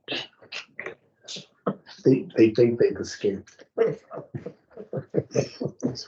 Back here. Is there any further discussion on B01? Well, actually, we were actually talking about our resolution. Right, oh, wait, yeah, That's how that You came were, out. and we got the bill. yeah. So, We get sidetracked very easily. so did we get it, so did we address, So, all right, so C04 was what we were talking about. Well, within our own deal, within our own, For CO. within the committees, not ours, your committees, resolution. The attachment that we approved, that the committee approved, that is part of your control document. Is there any change? That should be looked at the same time to see if you need any changes to that, but, to speed up the process, number one, what can we do to help other committees to make it easy for them to look at their document? Is there something we can tell them when we send them saying your document's due for review? If we know there's something in there that should be looked at, we could draw attention to it. Just for clarification too, when we looked at C04, we were just looking at the actual resolution because as I scroll down, we don't have, there is no official attachment hooked to C04 like on the actual C04 document here that I have signed and everything. There's no, I don't have should. an extra page. If you're not gonna But when change I it. pulled it up, Yeah. right, but then I realized here, it's the here. So we need to combine and put this in with our Well- resolution so that for future, we can keep, we know that we also need to look at that Well- in case there's any updates needed for there. Here's, Jim, correct me if I'm wrong, but here was the issue. When we put this document together as an attachment to our controlling document for the resolutions, the intent was this was our internal process to follow. Right. So we didn't need board approval because within our own bylaw or within our own resolution, this is how we were operating. But when we look at our resolution, this should be looked at as part of the resolution. Okay. Because it's a document that the board, that the committee agreed to at that time to make an attachment. And it's in the notes of the meeting when it happened back in January or December, I forget what date it was. the only, thing I would say to that is that because this is our own internal document, I think we can look at it anytime. Yeah. You know, we're not tied to the annual No. review. Right. So, So we don't forget it as part of the end. Yeah, you Right. can change it anytime you want, right, because that's strictly internal.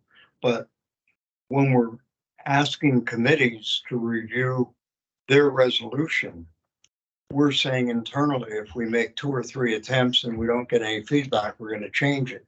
But we should make that very clear to the committee, that if we are gonna consider it reviewed, if after 2 or 3 notices, whatever, I forget the exact term in here is. So they're aware of it, so it goes with it. The same thing when you tell the committee their resolution is due. If we know, or if the committee knows something in the bylaws changes and their resolution isn't up to date, that should be pointed out to them to help should them that in be the in review B01 process. though? Huh? Should what you're discussing though be in B01? The book of resolutions? Yeah, that's the question. Where does it most appropriately belong? Because it's like Jim said earlier, BO1 theoretically is this committee, and BO4 is how we operate within it. And obviously the board of directors controls BO1, but they also control the committee. So Right. where's the best place to make the change? Well, CO4 is for us. Right. Right. So what we're Internal. talking about is how do other committees know what to do? Right. I'm What- pretty sure I didn't send Yeah. this document to those committees, you know, right? Yeah, I think my 2 cents is that kind of language about deadlines and notices and stuff should be in B01. And that whenever you poke another committee member and say, hey, just FYI, your thing's coming up for due. And oh, by the way, everything that you need to know about what to do about it is in B01, Right. right? And And if you have any questions, you can call me, but otherwise, Right, chop, chop. right. yeah, because anything this committee can do to help other committees go through the review process is good for everybody and to make it as painless as possible. Wouldn't you attach, Pardon me? wouldn't you attach this document Mhm. when notice goes out to the committees? I Yeah, don't it believe I says- sent, no, You're. I only sent the actual resolution. to Yeah. the No, that- committee. But that document is how I maintain this spreadsheet. Right, That's what that document Yeah, is. but that gives them all of the, this is what we do, this is how we, I know, I get that. But I'm just saying, if You're you, informational. yeah, I mean, why wouldn't you attach this to their committee resolution with the notice that says your review This is is the now due? procedure we follow. I mean, And these are how we're going to track it. yeah, I mean, that sort of puts everything. It's great. No. to the ball. I can, because like I said, I only got a response from one committee chairperson. It's the running theme, but when I do a follow-up, because like you said, if after, I have to make it more than one attempt to say, hey, has this been updated yet? Give them time to have a meeting. And then if I've seen that they've had their most recent committee meeting, I'll say, what, did you have this discussed? Is there an update on it? And then with that reminder, I can add, here's our informational one. But there's a difference between the annual report and their governing resolution. So this goes to the governing resolution. The changes that committee might come up with B01 goes to the resolution, not to the annual report for each committee. I mean, let me make sure we're clear that we're not talking about. And I wouldn't necessarily wait to see that they had a meeting to expect a response. I mean, it's just common courtesy to respond and say, hey, I received your email. I understand. We'll take a look at it. Common courtesy isn't always common. They should just respond regardless. I mean, they can say, I don't have a response yet. That would be I don't know what we're gonna do, but roger Yeah. that. We're gonna take a look at it. I think the bottom line here is what is going to make this committee more efficient as opposed to whatever the other committees are doing. We want to do our job. So if it helps them to move by sending that with the first suggestion, and then you can say, we sent it to you. Once we've done that, we've done our job. Yeah, and I just, again, for my own personal clarification, we're not responsible for any of those people being late. Right. All we're responsible for is documenting. Right. and giving it to the board and saying, by the way, all these people are late. And what the board does with it, the board does with it. Do you give? Now, in the big picture, is that good for Ocean Pines? Not necessarily, but I just, from a who's responsible for what, we're not on the hook if everybody else decides not to get their stuff in time. No. We're only on the hook for notifying them. Steve, do you give the board members, what, he makes up for us, like This would be a good the- attachment. this, I don't know what he calls it. Does the board see this? The board is aware of it. I have never given this or included this in anything. We just recently started, including it As your meeting minutes. with our meeting minutes, Oh, right? So we okay. just recently I started it. remember. Yeah. So So that anybody who looks at our meeting minutes, we'll know who's so behind. it's online, who's in ahead. other words. Yeah, You can yeah. pull this up. I online. remember when we did that. Yeah. Yeah, and just to be clear, I mean, I could be wrong about this, because somewhat new to this myself, but my recollection is in trying to address the backlog that we had, because we were doing the bylaws and all this other stuff, we moved the appropriate B resolutions, the appropriate F resolutions, and the appropriate N resolutions to the board. I don't think I did any of the committee resolutions. I think that's up to the committee to do, if I'm not mistaken. I certainly didn't bring any to the board. No, this committee is responsible to notifying the other committees that their resolution is due for review.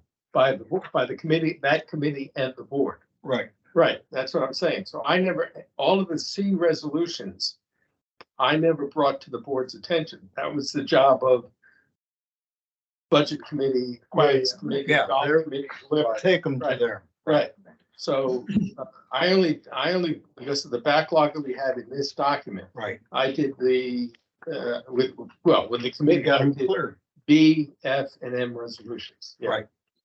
Yeah, but if you, as I said, you can change this anytime, but if you send the first notice out to the committee or to the chair of a committee saying you're due for review, and this is the procedure that we follow in the review procedure, it kind of lets them know what's going to happen. And you're right, common courtesy would be if you're a chair of a committee and you get a thing, you respond back to the committee chair saying, I have it, we'll take a look at it at the next meeting. It's the biggest, it's a concern. So it's been, Always have. Well, the only thing- it's been 2 weeks since I sent the original email out to those committees. Did you CC their liaisons? Yes, Okay. and our core liaison, so he got them all too. Cause I wonder if we should send this just as an FYI to, that board email address. Just, after every one of our meetings and it gets updated, say just FYI. Mhm. And, because then all the liaisons all get it. And if they're interested, they can look at it and they look for the red. For Am I on their- the hook for for any of their- these reds that are in here? Right, for the committees that they work with, yeah. I mean, I think that's a very helpful document, very helpful. Yeah. I don't know how you did before we adopted that, but, Well, this is Bob's. It was a committee. It was our committee, but it goes all the way back to when Jim just came back on as chair. We enhanced the form and got down to the point, and it's been enhanced since. But it's a committee responsibility to keep it updated as well as you can. I mean, I could update it, like when I go home today, today or tomorrow, I'm gonna update the master to add the comments or statuses from today. And then I can email it out and I can send it to that board address just as an FYI. Or maybe it should come from you, I don't know. Either or CC me in it if you're, because you're the keeper of it. I don't Yeah. think there's anything wrong with you sending it, Yeah, just CC. just providing it as an FYI. So that sounds fine. Let's go back. Jim, did I miss anything that we talked about? No, I concur. Got everything on that one? Okay. Interested citizens, not members of the committee. Jim and I. Oh. Just reeling back in.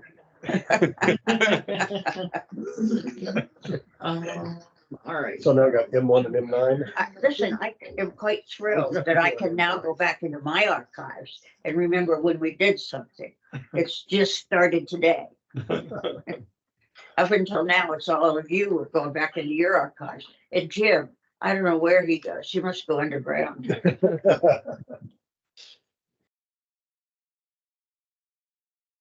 So, I hate to bring this up, but I feel like I should. Where we left off was, do I have a, motion on the floor. yeah. Yeah. Do we have to do that? No, I Okay. don't think we do. Okay. Because we as a committee can decide without making it a formal vote. Okay. Now, if you want to make it formal, once we come up with our clean copy of what we want to present, then we can do a formal vote to Okay. approve those changes. So at this time, I don't think we need one. All right, so let me bring up.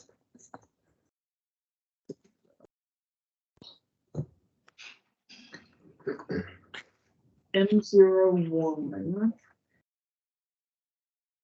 Is that the one? Do we need to go? Which one? M01. That's the ARC one, but is that under? Because on my agenda, I have What do you have? M01 on there, but M01 is, I'm gonna put it up there. Oh, so M01 had first reading by the board at the last meeting. And this is yeah, first reading This October is the, 28th. addressing the change in the homeowners act, giving a homeowner the right to my Hearings. term, have an appeal of a decision relating to, in this case, just the property. There's M02 would be a different matter, but with them. So this lays out the procedure that has been drafted. And as I mentioned, my expectation is that the board will take this up second reading at next week's meeting. Okay, because this is yeah, because there's no signatures at all, so it has not had a second reading, so. No, When's the next week meeting? next Saturday, the The 18th. 18th. Is there anything on there that we needed to look at then? To give Well, it? that's up to the committee. I've always operated, if I'm wrong, tell me, but I've always operated under the assumption that, when a resolution like this comes up, this committee has an obligation to go through it prior to the second reading. So this is what, I don't think I'm speaking at a school. This is So the this is resolution the that was copy. drafted to be consistent with the change in the Homeowners Act. It had been discussed in various iterations with the prior board and with the prior liaison to the ARC committee. Ultimately, most of the drafting of the procedure side of it was done by council.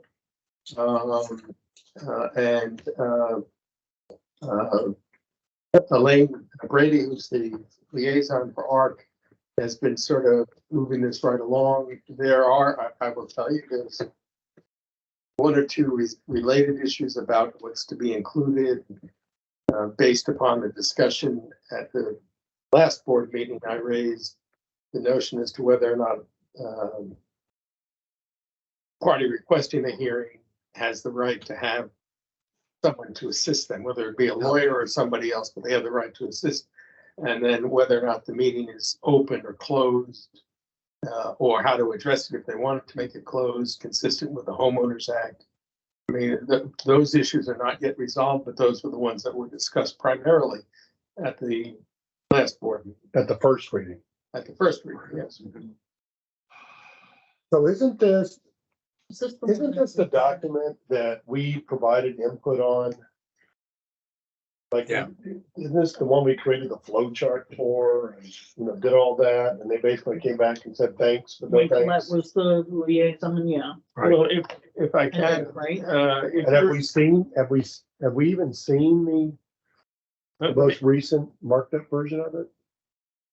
this is the most, you all should have, this was sent to We the. had it at our last meeting, I believe. Let me see. Let me go back a little bit. Here's the red line. The legislature passed a change in the Homeowners Act, creating the right to a hearing for really any reason. But this M01 addresses the various ARC and CPI type issues. We spent a fair amount of time, I think, in last year, as did ARC, trying to take what the legislature passed and put it into our resolution for M01. Basically, at some point, maybe we ran out of time. I don't really remember. I think we might have had a first reading of M01. At that point, it was sort of kicked over to council for their review. And by the time all was said and done, that board had been replaced by this board. And So- a new council. And well, then, yeah. That's part of it. And so if you remember, last meeting, as I recall, there were 3 documents that were sent to this committee.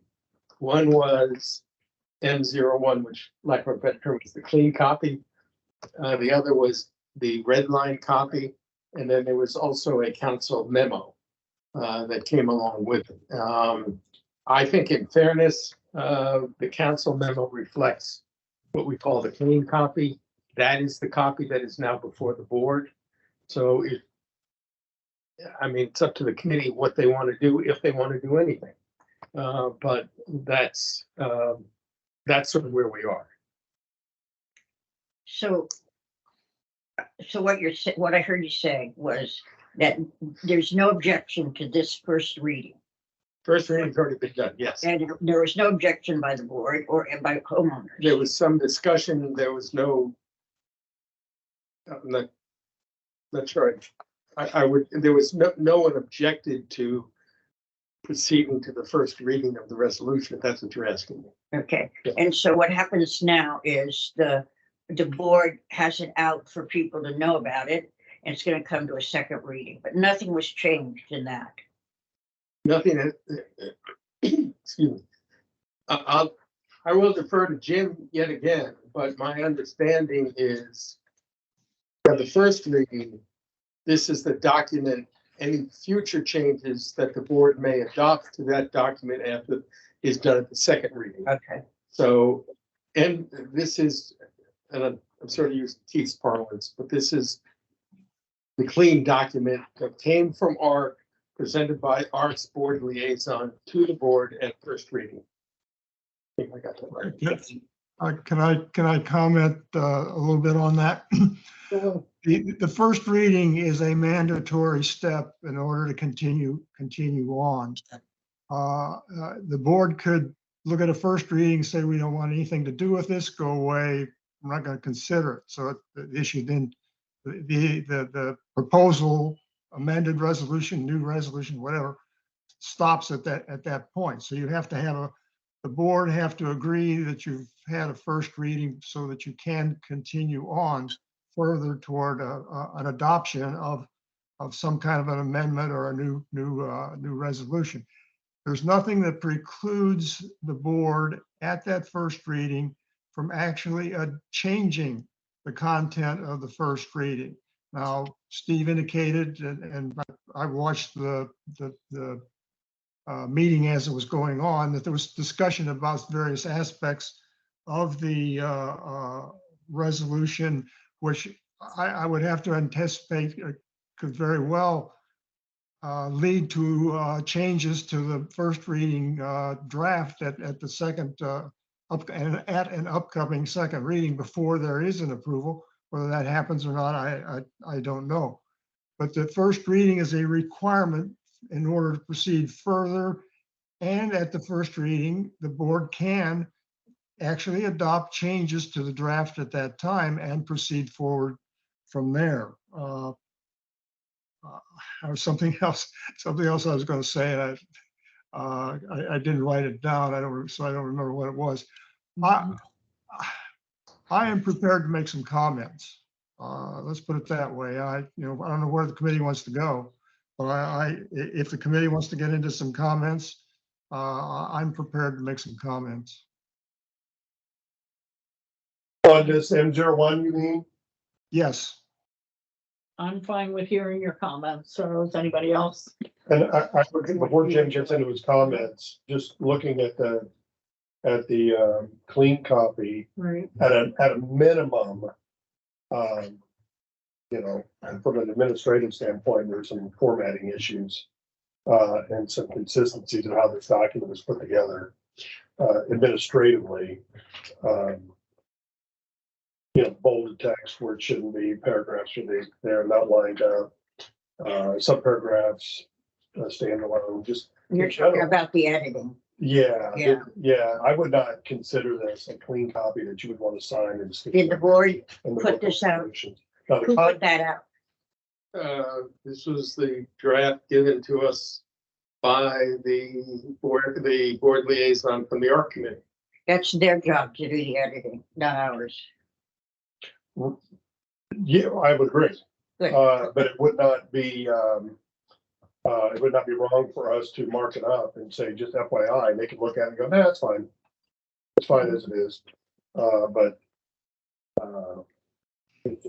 There's just certain aspects of it are not very clean. But that Jim's comments are probably more to the content. I have a combination of comments. I'd be interested in hearing. Steve, I remembered what else I was going to say with regard to some of your comments. It would have been interesting to see the board memo. I don't think that's been circulated. I don't recall. I know that for the last meeting, Laura did circulate the clean copy and the red line copy. Right. I don't recall that the board, not the board, but the council memo has ever been published. That would have been interesting to see what he has to say. I'm not asking that we go over that at this particular time, though. It's kind of water over the dam. Let me proceed. I want to try to kind of keep my comments going because pretty soon that clock behind me is going to chime 3, the Cinderella hour. So let me try to keep going. As I said, I've got a combination of a general comment, a couple of 3, perhaps comments along Keith's line. They're editorial in nature, and some that are maybe not directly related to the processes in the M01 draft itself. A general comment that I have is that the general procedures portion of the draft makes significant use of referencing specific subsections within the code provision, and then even going on further to itemize what is covered in those subsections, what has to be done within those subsections. I know that much of what's going to be done at the working level is roughly in line with what happens now in the violation process, but we're dealing now with with meeting the requirements of a code. And does that simple reference in the M01 to subsections of the code, is that going to be sufficient guidance for consistent, controlled performance of the requirements within the code? And I want to emphasize this, I am not suggesting that the content of M01 be expanded. What I'm talking about is the working level procedures that have to be used to accomplish what's in M01, and in particular, what's in the code. I'll use just an example, what I consider to be example. And Steve has made reference to the hearing and consideration of aspects related to the hearing, which may or may not need something in M01, depending on the council and the board. But we're dealing with a hearing. We're not dealing with a meeting. It doesn't say meeting, it says hearing. We're dealing with an executive session.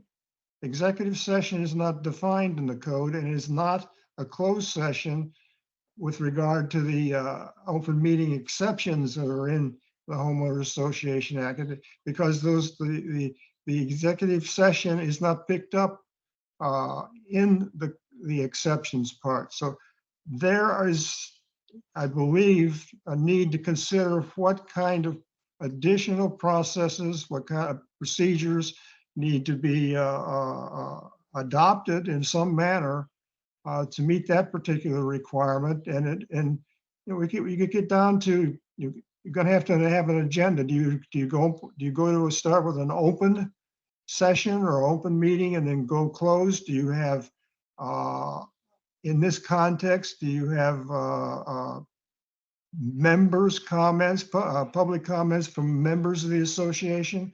I personally kind of doubt that we want that leading into an executive session on a violation. It's that kind of thing, and any other potential subsidiary processes. Are we structured sufficiently to do that? Because the M01 simply refers to the section to do this, do that, and includes doing these kinds of things. I'm raising that as a general comment and something of a, call it a concern. Moving on from that to be a little bit more direct in 4C, the draft has changed the reference to association member from the current M01 reference to the declaration of restrictions definition of a member to be the definition of a member that's in the charter. Now, this is a resolution for the purpose of enforcing the restrictions in the declarations of restrictions. Why we change now to have to reference to the charter, I don't know. I will have to say, though, that one has to view both definitions of who is a member in the charter and the declaration of restrictions, regardless of the difference in wording. And I can talk about, but I'm not going to, the difference in wording and why it's different in the charter from what's in the declarations of restrictions. Both have to be understood to be the same. But that, again, I take note that we've changed from the declaration of restrictions, identification of a member to a charter member. In 4E, there is a reference to OPA property / lot. Probably everybody's going to understand what that means, but the lots governed by the DRs are not OPA property. And that reference in 4E would be better made if it said something like member-owned lots. Again, something that's on an editing category very much. In 4F and in continuing references beyond 4F, the reference to 11B, Title 11B of the real property article of the code should be capital B, not lowercase b. With regard to responsibilities, CPI, what is identified as the CPI department, is responsible for issuing or sending, however you want to describe it, the first and second notice. First notice is the notice to the owner member that there's a violation and what you have to do about it and so forth, as described in the code. The CPI department is also given the responsibility for sending out the second notice. This is the notice that goes out and says, effectively, you're going to start the sanctions process on you, and you have you can request a hearing in an executive session.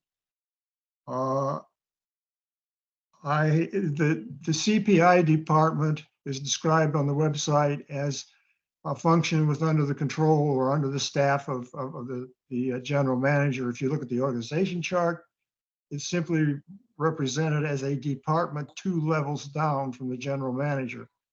And I question whether we want that kind of a communication to go out from the CPI department, however you want to define it. It should, that's not, organizationally, that's not the right level to go out and tell a violator member that we're going to start the violations process on you. And it's a serious consequences, and they're going to start. Couple of comments that are not directly M01 related. In step this, the second notice I referred to is paragraph 6, step 4. In 6, step 5, reference is made to amenity suspension being a part of the sanction process that can be applied. I don't know if it's ever been really discussed. I don't think it has, let's put it that way.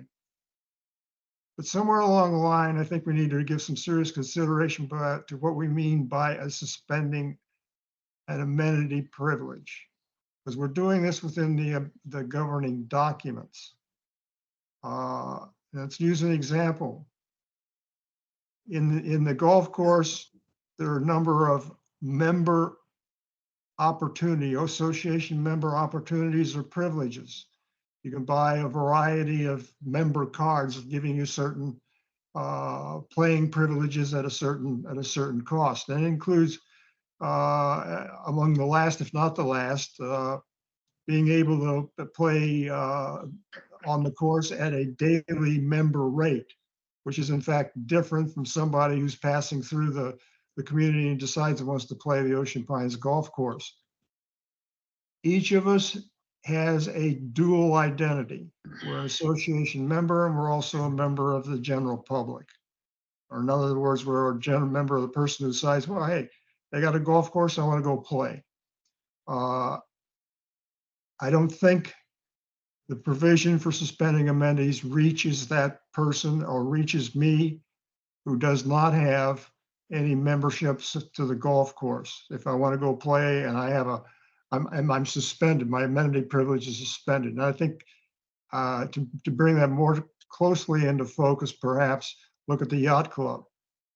There's no difference between me as a member patronizing the yacht club or an individual from Timbuktu passing through and decides, well, they got a yacht club, let's go see what's there. That we see we got the entertainment there tonight. Why don't we stop in and see what it's like? I think we got to identify what we mean by suspending amenity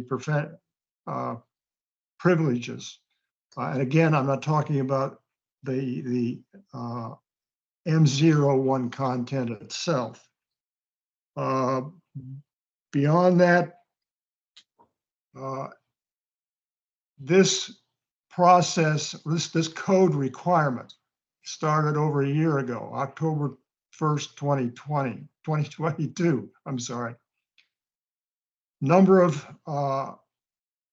notices of violations have gone out, and they've gone out by all appearances simply in the same manner as is described in the current M01. We're now well into this, and if there are any open violations post October 1, 2022, we're past that 12-month mark in the code, and what effect will that have as we continue through violations that have been issued since October 1, 2022. The question is, what happens to unresolved resolutions post October 1, 2022, once M01 is in fact put into place?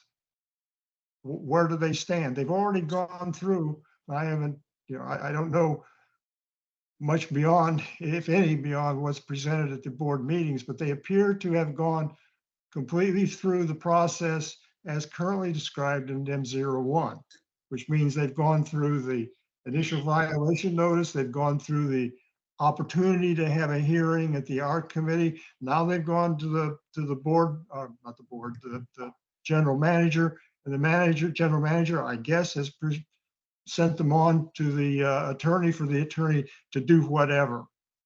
What will now happen once M01 is approved in some form to the resolutions, violations that have started after October 1, 2022. And now the final comments, strictly procedural. Before this resolution goes into the book of resolutions, it should be signed by the attorney. And that's one of these comments in relative to B01. But there is a provision regarding attorney signature in B01, and the attorney should be called upon to sign it before it goes into the book. Finally, it relates to the HOA depository. I think consideration needs to be made, given to, does this resolution have to go into the HOA depository? And are there other, or could there be, or will there be other subsidiary formalized documents of whatever level, whether it's resolution or operating level at the staff level or at the board level for that matter, that also would be required to go into the HOA depository in order to be, I can't think of a word other than controlling, other than for the purpose of that they have to be there to be held operable against the member. Again, that's my my comments. Thank you, Jim. That's good stuff. That's a lot. That's good stuff. But this whole document, just based on looking at the red line, was a lot, you know. I did see I did pull up on my email the original email that you sent me about this, and according to the president, he was the one who created the clean document. So any formatting issues, it was the president of the directors who just made a quote clean copy of this red one. It's 3 o'clock.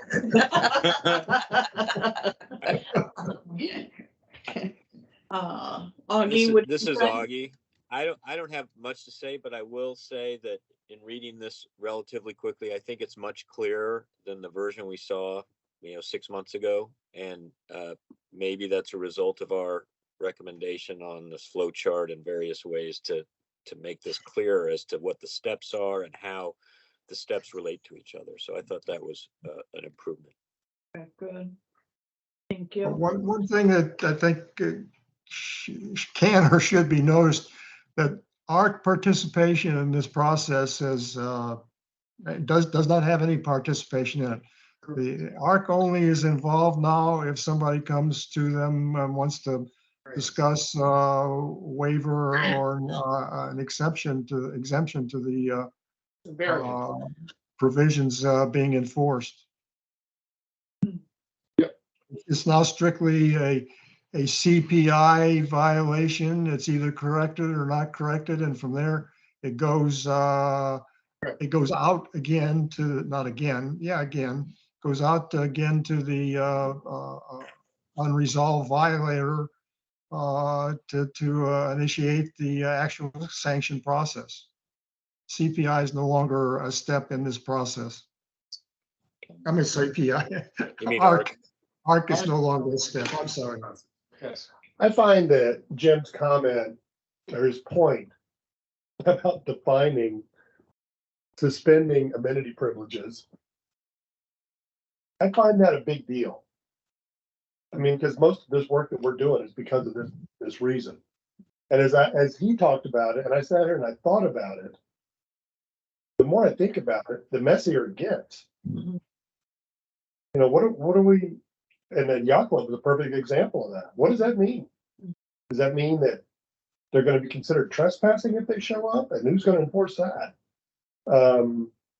Because they can leave as a member, walk out in the parking lot, turn around, walk back in as a general person off the street. Well, I may be wrong, but I'm not aware of any particular benefit being a member of Ocean Pines at the yacht club. In other words, Jim's correct as to It's the there. golf course. There's a different rate of pay to play on the golf course if you're a resident or if you're a non-resident.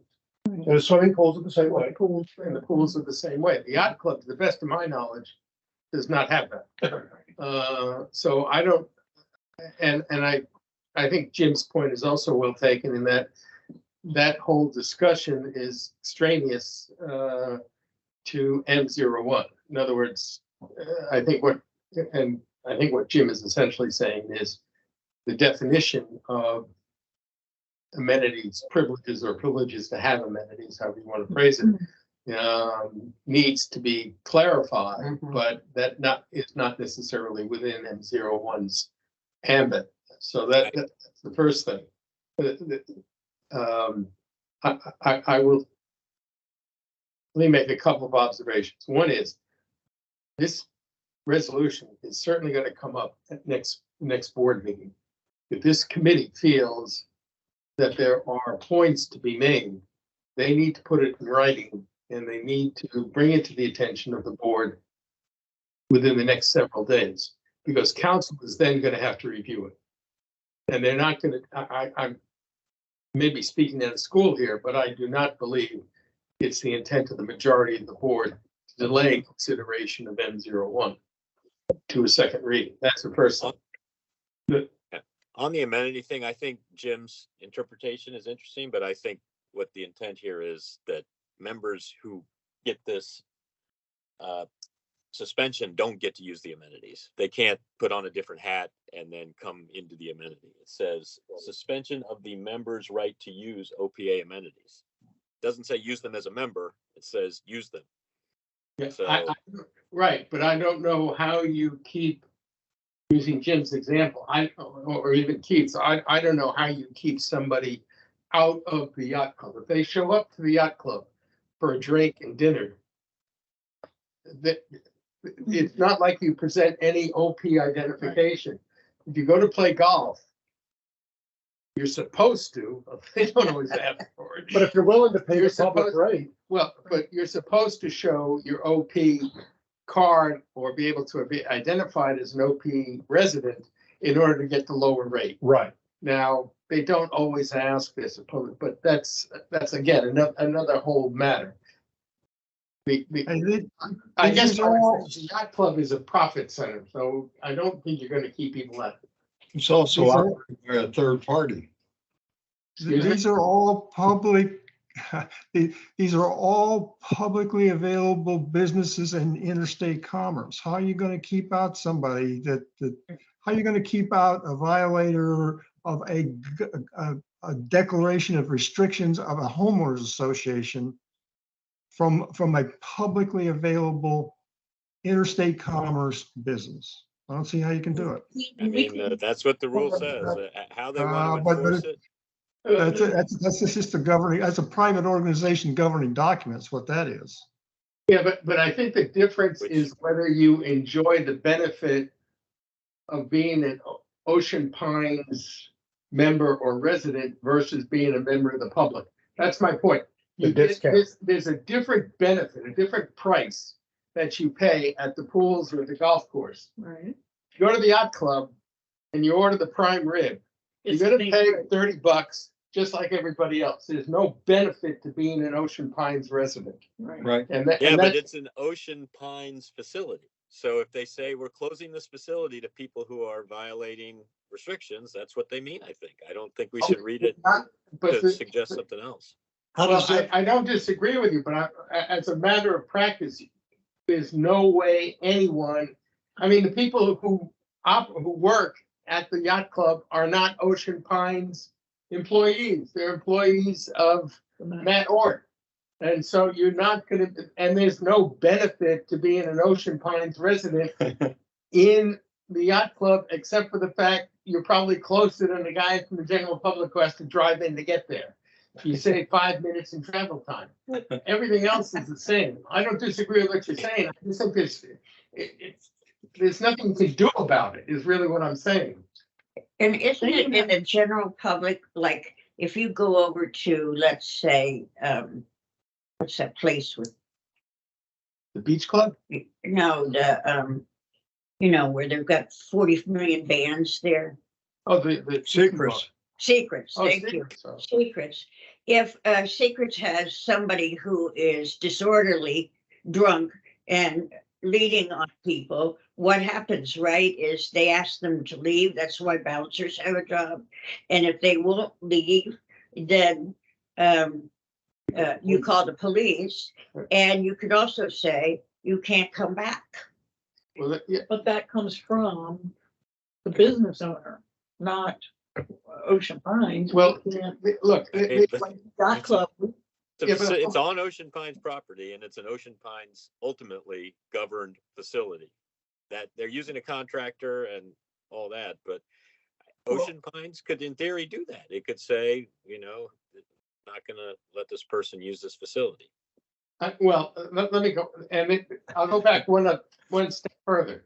Ocean Pines is under the Internal Revenue Code, is a, whatever they call it, C4, C5 operation, which means that while we can charge different rates from the general public to members to even honored members or whatever other category you want to create, we cannot keep somebody out.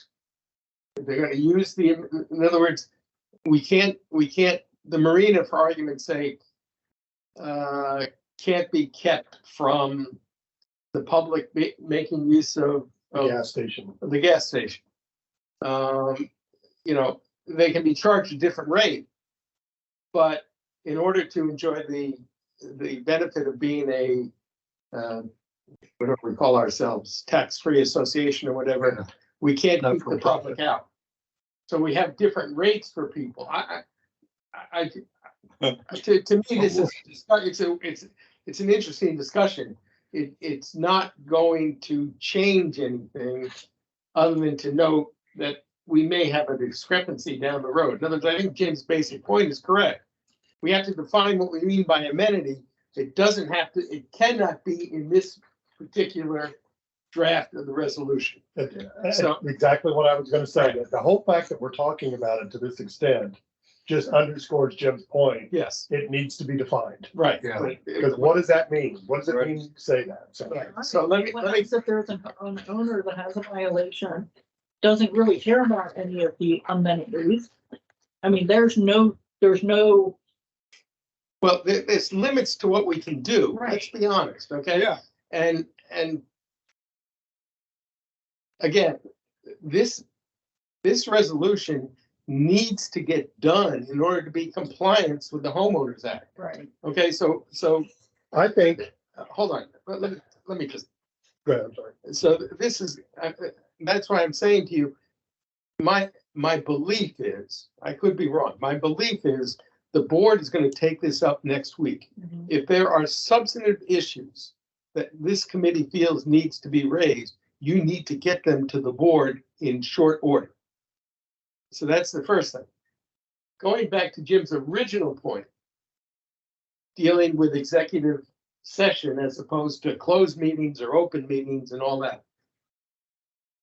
This was discussed at when M01 originally came up. And Jim is correct. Council has said essentially the same thing. There is no definition that we could rely on 100% as to what an executive meeting or executive session means, because it's not in the Homeowners Act. I think the way this would be dealt with, and again, we'll learn as we go along to some degree, is that these hearings will be separate and distinct from the meetings of the board, and hence they're called executive sessions. Whether or not they're open or closed is still a matter of some discussion, because I think there are potentially a way that issues could be raised which would give rise to closing the meeting as provided for under the Homeowners Act. For instance, dealing with the reputation of a person, involved in this particular or related to this particular dispute. I don't know, but I could see how some of that could happen. But the general belief is, as I understand it from the way counsel described it, is that most of these meetings would be open. You'd have the CPI presenting their side of the discussion, the homeowner, his side of the discussion, and then the board would have to decide how to address this.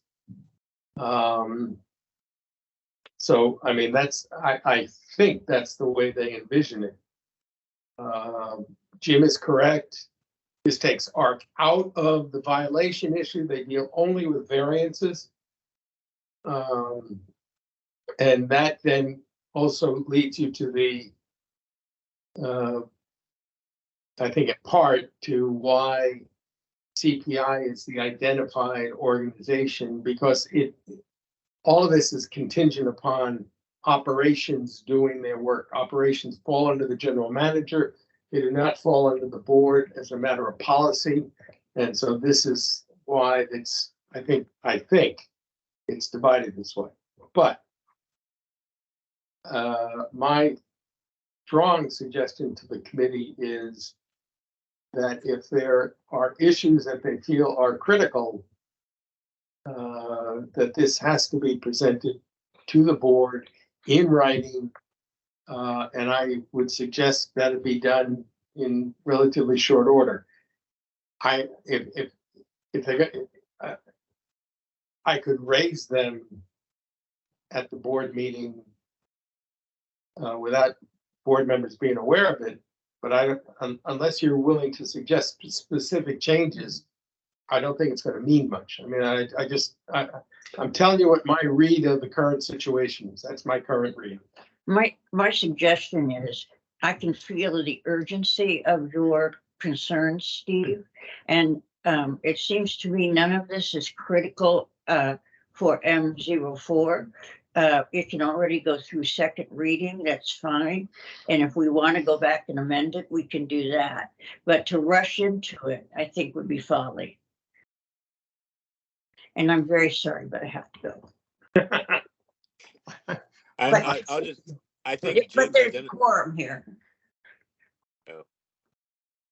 I'm the newest to this, and I think Jim's identified a lot of tricky administration issues with this, but I'll reiterate, I thought this was pretty well done and a clear explanation of the process. Jim, do you have this written down? What you just went through? Yes, I think that would be helpful. it's on a Word document.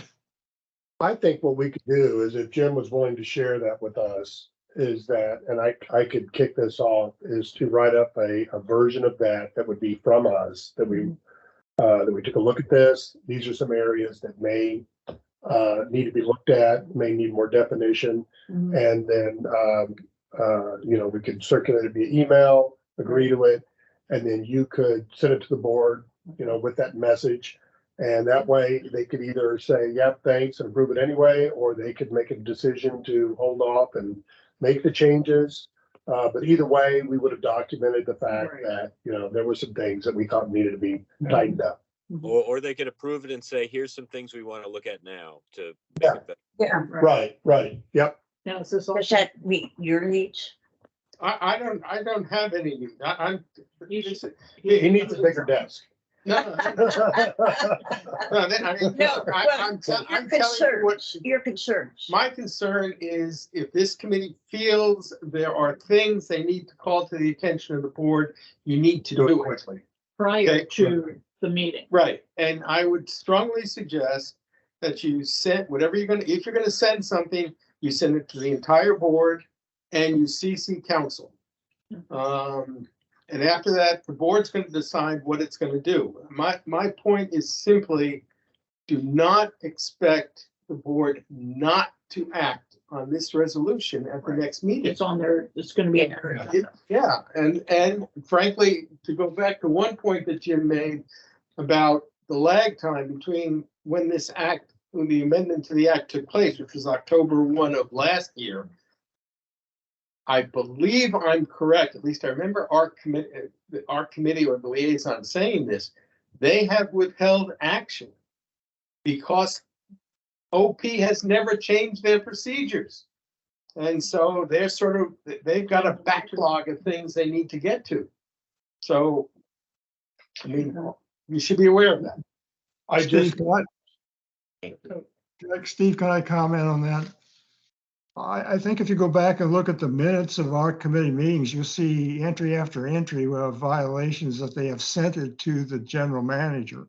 Second notice to the general manager or whatever the term is. So at least to the general manager's level, it appears to me that the violations since October 1st, 2022 have continued to follow the current M01. Now, whether they have gone outside the association to the council, whomever, whether Tucker in the past or currently Bright, I don't know. I don't know that you can even determine that. Maybe you can if you pay attention to the 30-second CPI violation discussion at the board meetings. But what I believe is correct is that the current M01 has been followed all the way up to at least the general manager. Now, can you now say, okay, all that amounted to a first notice, and now we'll continue on with a second notice as in the draft? I don't know. That's the question I'm raising. That's a purpose. That's what I was intending to say when I raised that 12-month issue, for example. Right. And Jim, let me I'm doing this from memory, but my recollection is either from chairman of the art committee or from liaison at one point. The point that they made was they have gone as far as they can go and they can't go any further because of the change in the statute and the fact Ocean Pines has not updated M01 as it relates to the change in the statute. So what I think I'm saying to you is that notwithstanding the fact that under this draft proposal, ARC would be out of it entirely. And I don't know what that means for those pending actions that you're describing. But I think what has happened is everything has gone up to the GM and they can't go any further because no change has been made in M01. That's where it sits. Whether or not they have to go back and redo their work or they can just find a way to pick up where they left off, I don't know the answer to that question. I suspect that is something that CPI and council and maybe even the board are going to have to address. But I think as I am doing, as I say, I'm doing this from memory, but my recollection is the frustration at ARC is we can't do any more with all these violations. We're stopped. And that's they're clearly stopped from the old time standard suspend the vote, suspend amenity privileges action. There was a earlier this year, there were 2 or 3 meetings in which there was a cleanup of doing that, of all outstanding open violations that occurred prior to October 1st, 2022. Yeah, they clearly were stopped at that point of being able to do that with post October 2022 violations. I completely understand that. But again, the point is there's got to be a number of outstanding post October 2022 violations. Where do they stand? Now, again, that's not part of M01.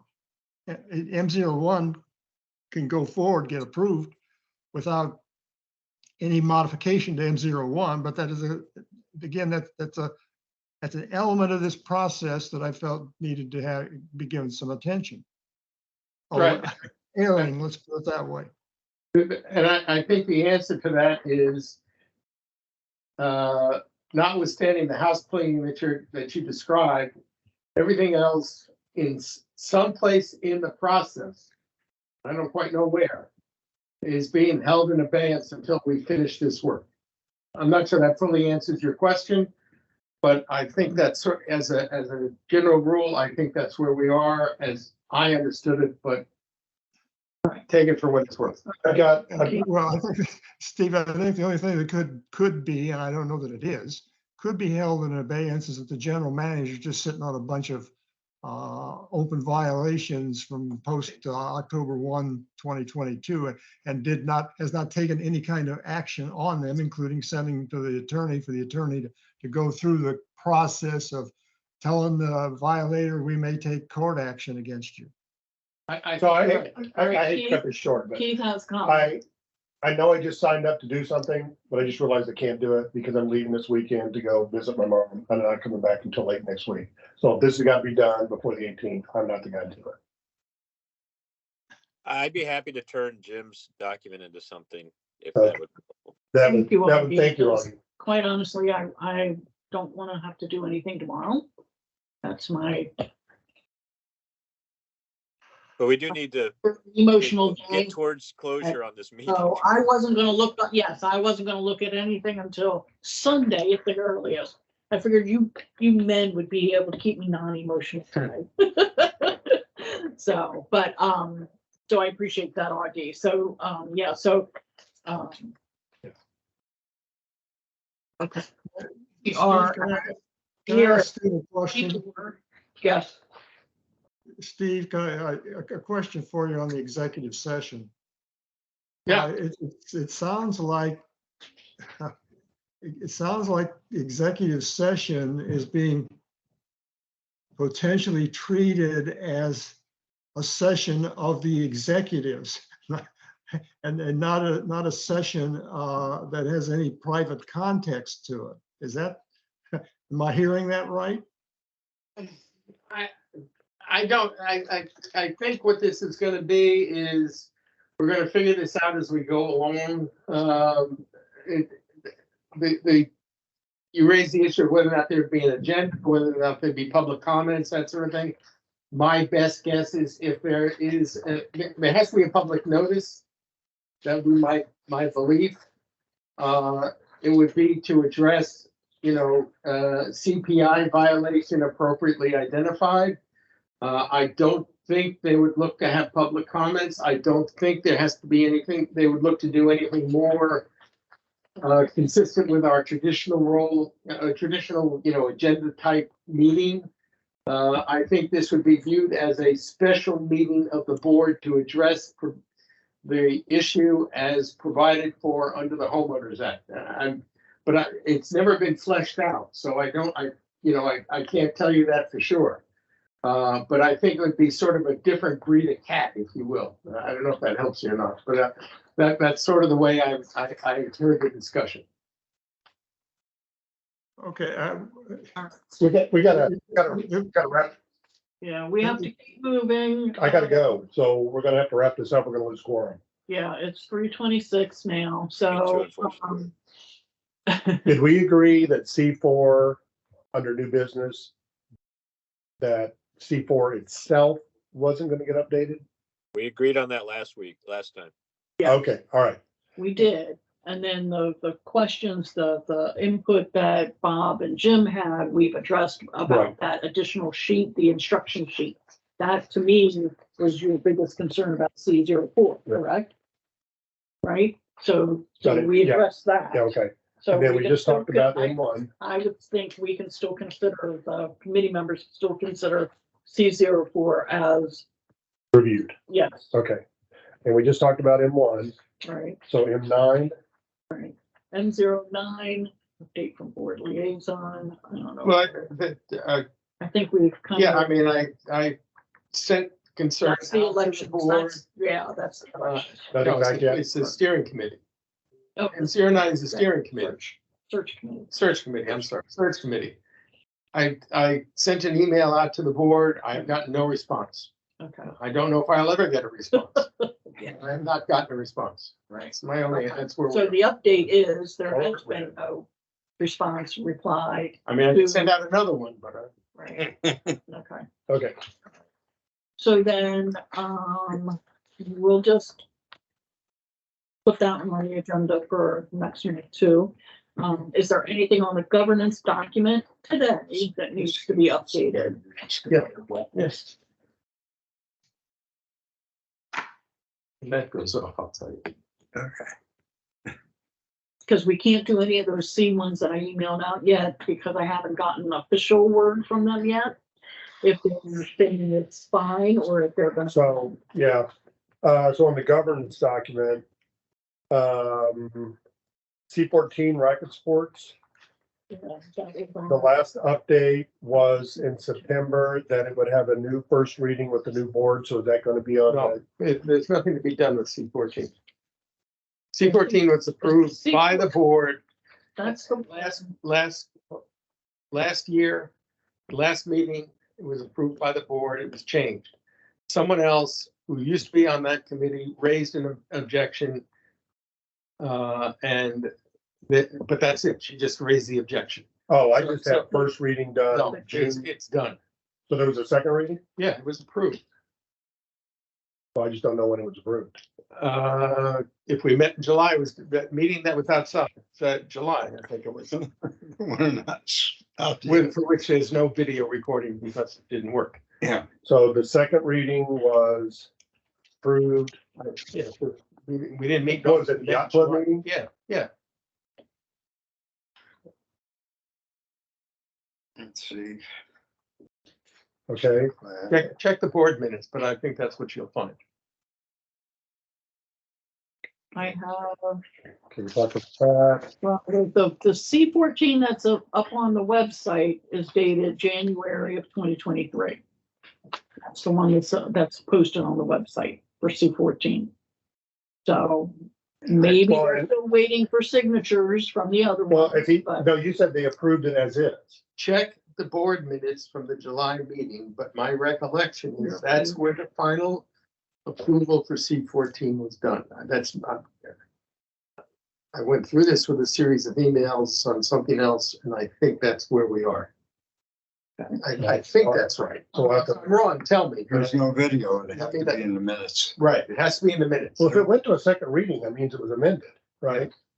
Because C14 wouldn't submit it to the board for review if they weren't amending it. They would just say it was good to go, which means January 23 date, would get, They took out the requirement of equal distribution, right? yeah, that the issue Different sports, and that was the members, how many members they could have on their committee and how, the original one said it had to be an equitable amount of the different racket sports, like tennis and platform. yeah, I just, all I need So to know now is they when, took that, they amended it and took that out and put in just a general number of anybody. all I need to know is when the second reading was. And That was approved. That's all I need to know. Go on the website, pull up the board minutes, check the July Board minutes. 2023 board minutes. Okay. And I All right, think you'll here's, see- I found it. Let's not do it now. If I'm wrong, tell me, but I think that's what. He's got the I date. found the board minutes that said second reading of revision to resolution C14. And that is from the July 15th, 23 board minutes July 15th. that are posted on the website. Approved, July So, 15th. 14th to 15th. 14th. so July 15th, 23. You're looking at 24 up there. Yeah, I'm looking at, She's reading, it's not up there. She's yeah, reading. it's not up there. Oh. I have it on here. July 15th, Yeah, July 15th, yeah. approved July 15th, okay? I figured out on my computer in here, it does not like Microsoft Edge. I have it pulled up in Chrome, 18th, I so- got that. All right, so then. No considering issue, motion to elections and referendums. Motion to contact. Oh, Sarah. Okay. And, okay, that's it for, that's it. All right, next meeting is scheduled for Friday, December 8th again, hybrid, 1 to 3. If you find out there's any difficulties with that meeting date, please send out an email to all of us and we can relook if we need to reschedule or anything, but for right now, that's the date that, you know, we've got approved to use this one, Okay. One more time on that date, December 8th. Let me, December 8th. Yep, okay. let me. Okay. December 8th, 1 to 3. Okay. And then all the 2024 dates are all listed on there too, if you want to add that. Those are So, your committee or who's that? Okay, that's ours. Okay. Your Is there committee, your any- committee, not mine. yeah. Is there any, objection to adjourning the meeting at 3:33? Hearing no objections, we are adjourned. Okay, thank you. Bye. All right.